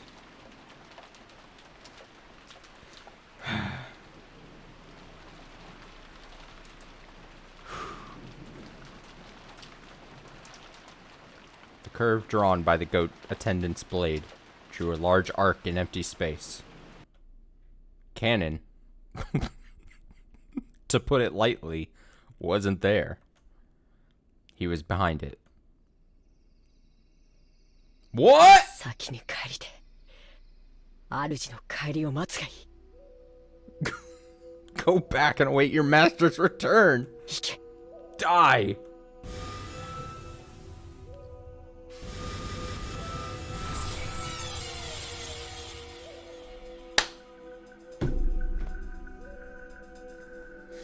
If this battle of drawing sparkling curves was chess, then cannon coming from behind was check. And press, and press, and press, and press. Use 7 moves and make it mate. Perhaps the goat attendant hadn't even been granted the ability to go into death throes.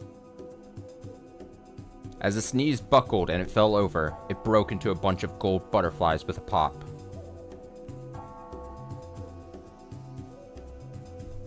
So there was no sound of it hitting the ground.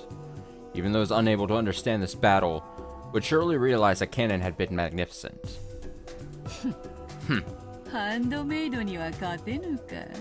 So, it couldn't win against a handmade piece. It seems you aren't quite that pathetic. 次はお前だ。ベアトリーチェ! You're next. Beatrice!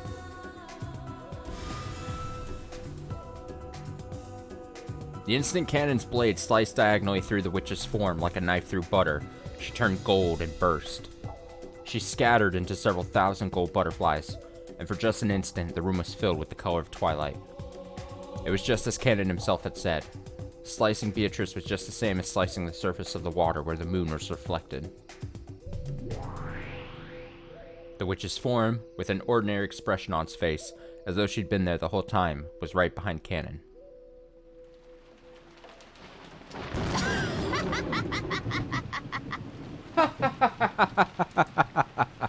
十分に面白い見せ物であったぞ。 You've provided quite an entertaining show. それに免じ見逃してやろうかと思ったが、今の無礼で気が変わった。 Out of respect for that, I thought about letting you off the hook, but your rudeness now has made me change my mind. 嘘をつくな。 Don't lie. お前にお嬢様を殺させはしない。 I won't let you kill my lady. たとえそれが無理でも、 Lady. 僕より先に殺させはしない。 Even if that's impossible, I won't let you kill her while I still live. お前にはそれすらできぬわ。 You can't even do that much. 喋るな家具が。 Do not speak, furniture. 無口であれ家具が。 Be silent, furniture. 身の程を知れ家具が。 Know your place, furniture. カノン君は家具なんかじゃない。Kanekun isn't furniture. ほう Huh? なぜそう言えるのか And what makes you think that? 理由なんかいらない。 Jessica, I think she's got you there. I believe I saw him take out his furniture blade, which technically means he is classified as furniture. Just throwing it out there. I don't need a reason. カノン君はカノン君だよ。 Kanekun is Kanekun. 本当の名前は別にあるけれど、それでも名前は家具じゃない。 Fucking kill me. No, his real name's different, but a name doesn't make him furniture. カノン君にはカノン君の生き方がある。 Kanekun has his own way of living. それはとても高潔なもので、自らが決めるもの。 That's a noble thing, and it's something he gets to decide for himself. 家具だから意見しちゃいけないとか、家具だから自分の人生を持っちゃいけないとか、そんなのないよ。 You say he can't have an opinion because he's furniture, that he can't live his own life because he's furniture. That's wrong. お嬢様、あいつを挑発してはいけません。 Milady, you mustn't provoke her. はっきり言っておくぜ。 No, I've got to make this clear. カノン君は家具じゃない。 Kanekun isn't furniture. 人間だよ。 He's human. どうして？ Why? カノン君は自分の意志で私を助けに駆けつけてくれた。 Kanekun rushed to save me of his own free will. そして恐ろしい魔女であるあんたの前に立ちはだかってくれた。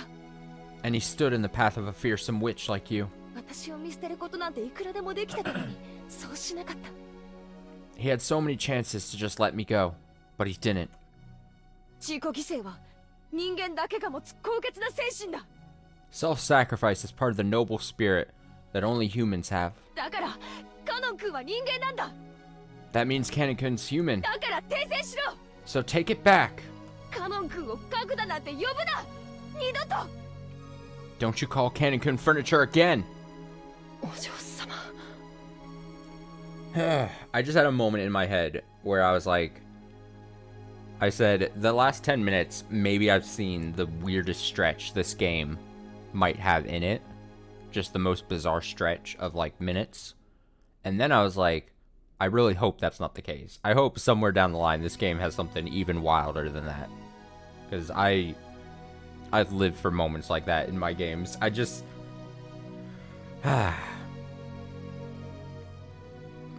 my lady.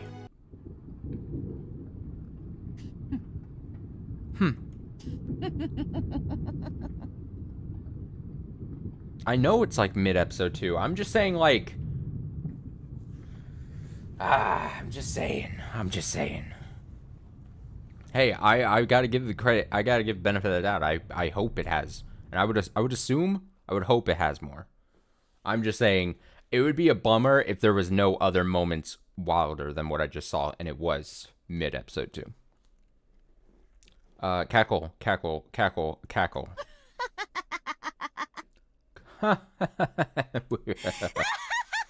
Whoa! 語るな人間が Be silent, human. とっとと終わらせよう。何しろまだまだ第二の番。 Let's end this quickly, since this is still just the second Twilight after all. 互いの尊厳を認め合う寄り添いし二人を今こそ生贄に捧げよ。 Now, I shall sacrifice the two who are close, who have acknowledged each other's dignity. さあさあおいでなさい。罪を許しなさい。煉獄の七杭が一つ。色欲 See, they were fucked. They were fucked either way. They were not going to get out of this. Beatrice had made up her mind that she was going to kill Cannon and Jessica. And she was going to fuck with them. And she was like, I'm going to get them on one technicality or the other. It's honestly, it's upsetting. She's too powerful. Well then arise, forgive the sin. One of the 7 stakes of purgatory, lust. The witch summoned her furniture with a mixture of laughter and anger on her face. Excuse me? Asmodeus of Lust. ここに Right here. 茶番は飽きた。 Alright, she's serving. Let's go. I've had enough of this farce. 第二の番を速やかに遂行せよ。 We're just summoning anime women. It's fine. It's all good. Quickly, execute the second Twilight. わらわに瞬きを3つも許すな。 Don't keep me waiting. Got it? 仰せのままに As you command. また妙なのが出やがったぜ。 Another weirdo shown up? Ugh. It took Canon less than an instant to understand. That goat face from a second ago had been nothing more than a pawn to the witch. However, this newly summoned furniture was a game piece with a vastly different value. I'm gonna say she's probably like a bishop or a knight. Maybe not good enough to be a rook. I would say Beatrice probably hasn't pulled out the rook piece yet. 素敵な獲物に恵まれるなんてなんて幸運なのかしら Wow, I must be lucky to be given such wonderful prey. 怯えてる Giggle, giggle, giggle. You scared? Did we get a picture of her? No? Damn. She looks cool.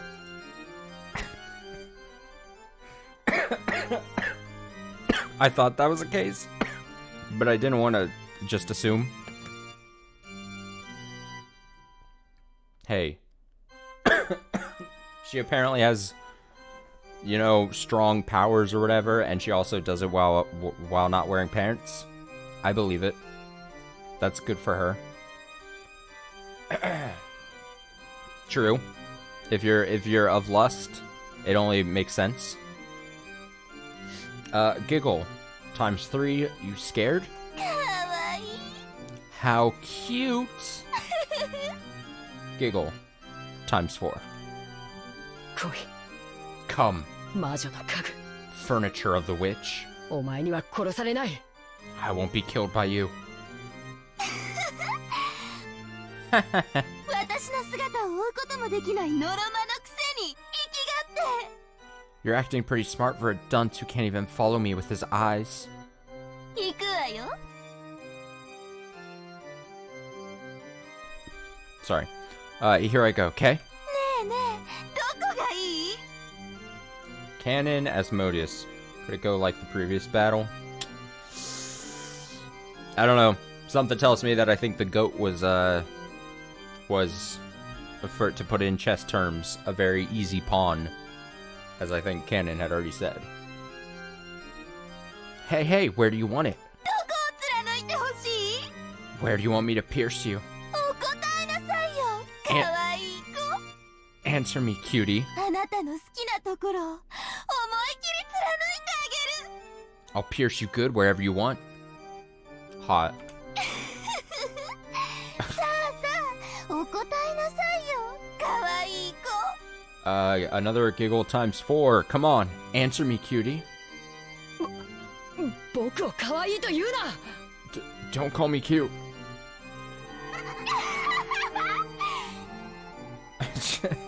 行くわよノルマ Here I go, you dunce. さあ追ってごらんその節穴で Come on, try and follow me, you blind idiot. Kia! Uh-oh.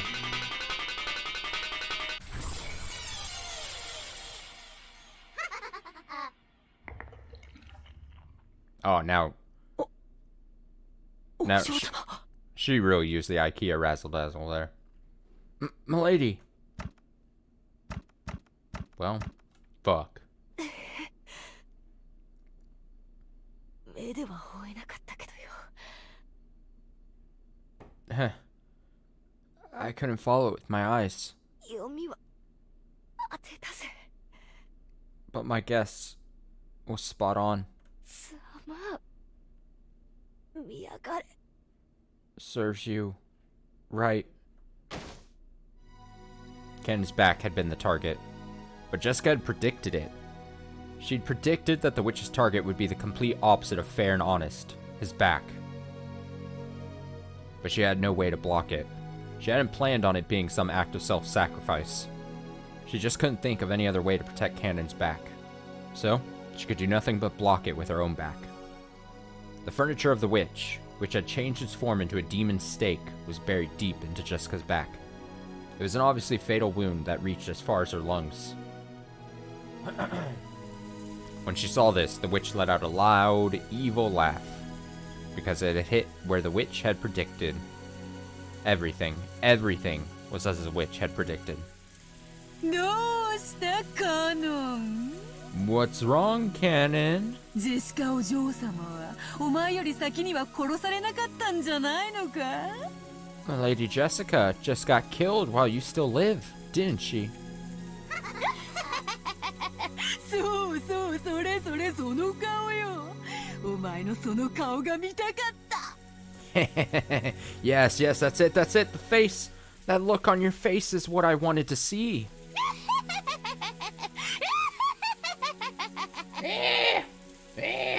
楽しんだ実に十分 How truly enjoyable. もうよい死ね死ね笑わせろ That's enough. Die, make me laugh. さあさあおいでなさい罪を許しなさい Come, arise, forgive the sin. 煉獄の七杭が一つ One of the 7 stakes of purgatory. ふんど Wrath.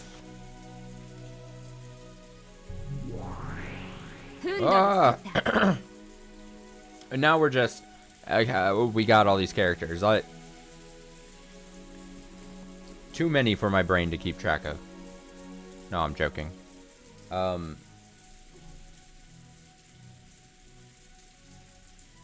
She may also not be wearing pants. I do really appreciate, though, the coordinating outfits. And really the only difference being it looks like hair and maybe face. Satan of Wrath. ここに Right here. その獲物はお前のものだ This prey's yours. 今すぐ食らってこやつの舞台に幕を下ろしてやれ Eat him up right now and close the curtain on his stage. 人ならば交番とも言おうが家具のお前の場合は大道具係が舞台裏に運び出すといったところか If you were a human, I'd say it's time for you to step down. But since you're furniture, maybe I should say it's time for the stage manager to carry you behind the stage. 僕はもう家具じゃない I am not furniture anymore. そしてそれを二度と疑わない I won't doubt that again. なーに I will say, as far as like concept goes, pretty cool that like Beatrice just can summon like living weapons to like do her bidding. I think that's a cool concept. And they're like themed. Like if you have a squad of like living weapons, they've got to have like a cool theme to go off of. And it's like, oh, they're the deadly sins? Great. Don't need to hear anymore. Giggle. Oh, what's this? あんたまた私に殺されちゃうの You want to be killed by me again?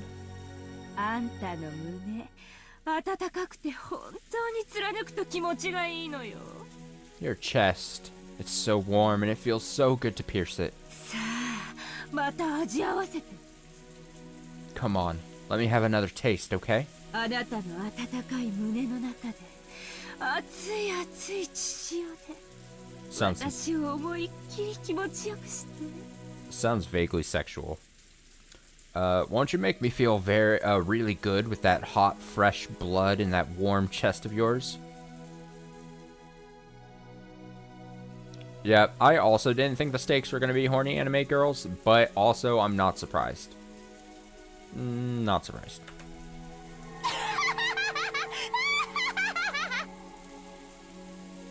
And also, definitely not disappointed.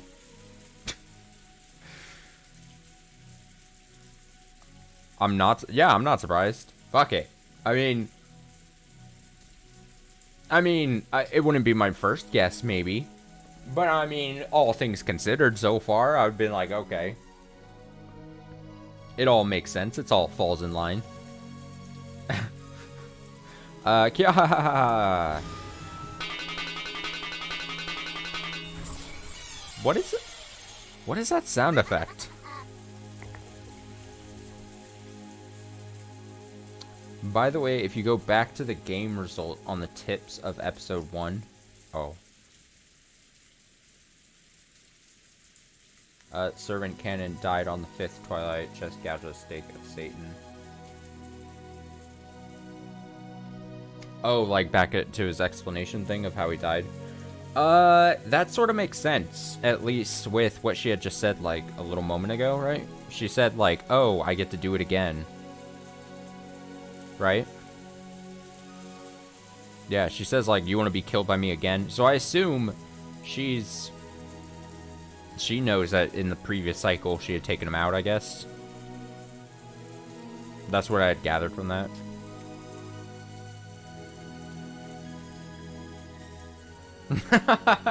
the guy like that looks like he's jerking off into the bell. Yeah.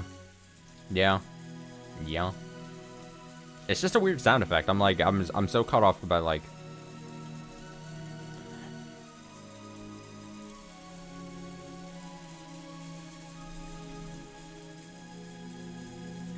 There is no way to block it. The sound of a woodpecker filled the entire room. And before he could blink, it was already right in the center of his chest. When you take a piece in chess, the rules say that it's impossible for your opponent's piece to defend itself. So this was an obvious result in accordance with the rules. Canon landed on his knees, and he apologized. Not to the witch, and not to Milady. He apologized to Jessica.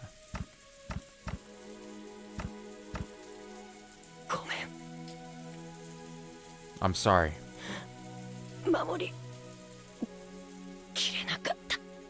I couldn't protect you.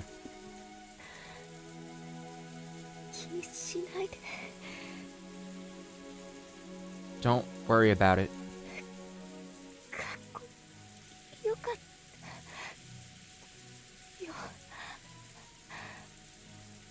You were really cool.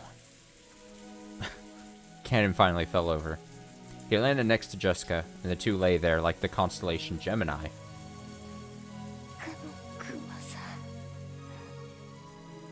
You know, Canon-kun,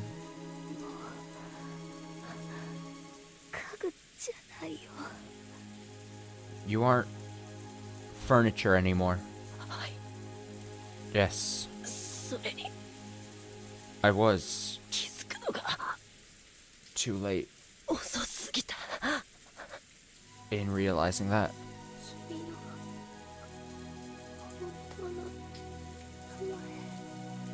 I wanted to ask you.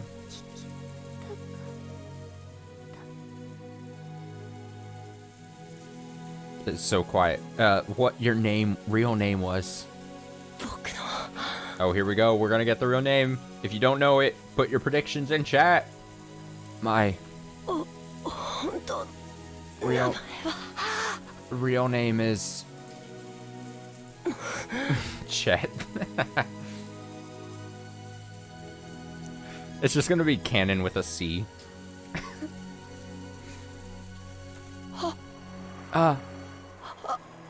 Oh, he's not gonna say it. What a fucking tease. I can't just say my name. In his last moments, Canon wanted to tell her his real name. But Jessica had already fallen into a sleep from which she would never wake. So, Canon's real name, which he had protected until today. In the end, he couldn't tell it to Jessica. But he could tell it to me? Please? I became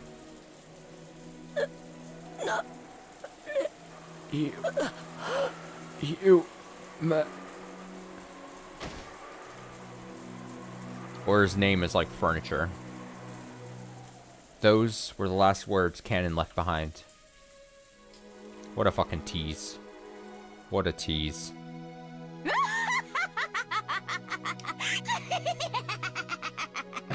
What?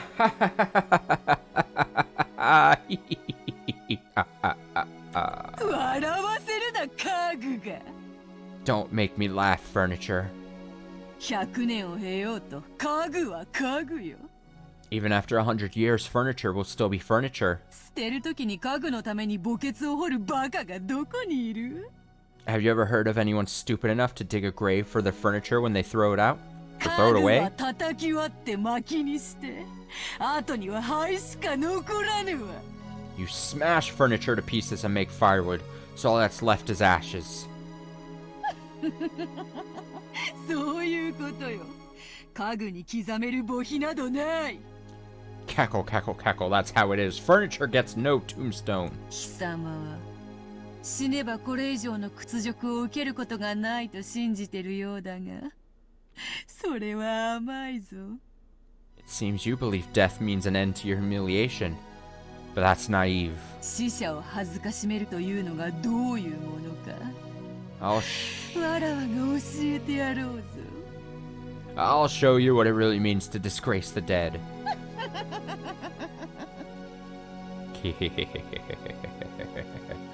After taking a puff from her pipe, the witch breathed the smoke at Canon's corpse. She started doing vape cloud tricks on top of his dead corpse.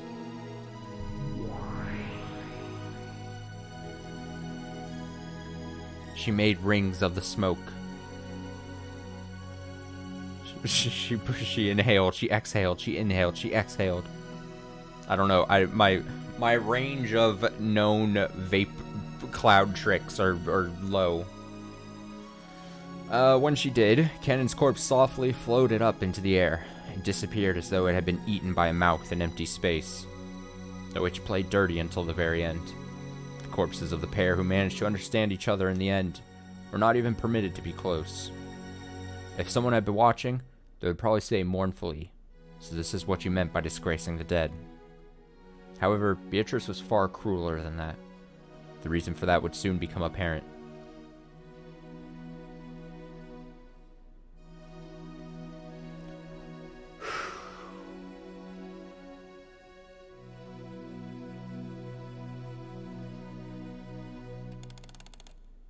Oh, we're going back in time. Oh, we're going back in time.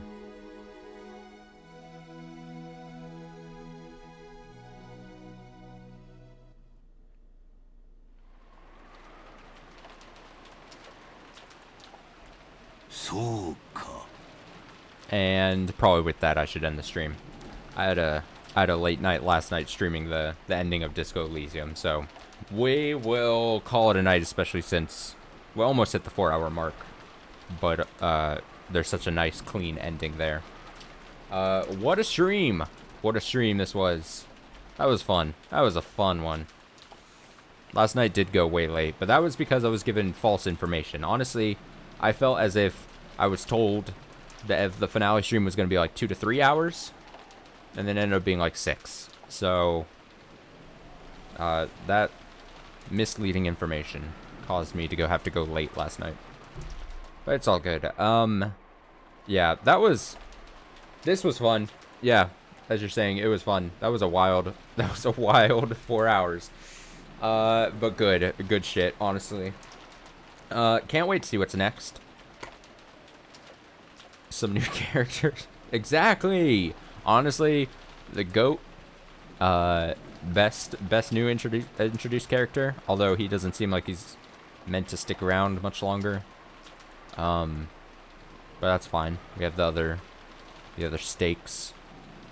Let's see. I should be back for a little something tomorrow night. With finishing up Disco Elysium.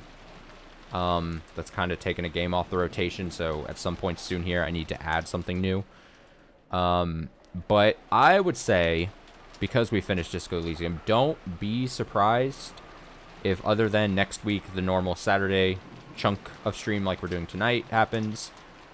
I would say maybe there's a possibility of 2 Umineko streams during the week, next week, I would say. Just as I slowly ease into probably another new game in the rotation. Probably back tomorrow night with something for a bit, but probably not this. Probably don't double up like that, but yeah, just thinking out loud there for the next week, coming up week. As always, thank you so much for watching. I apologize if I did some evil, or not evil, but gross laughing during some stretches there. I was just absolutely just beside myself during that so much. Thank you so much for the subscription. I appreciate that. Never needed, never asked for, but definitely appreciated. I hope you have a nice rest of your Saturday night or whatever time, especially if you're watching archived or whatever. Like I said, back tomorrow night. Umineko a couple times probably next week, and also again Saturday nights as we're doing here. And yeah, I will see everyone in another stream. So until then.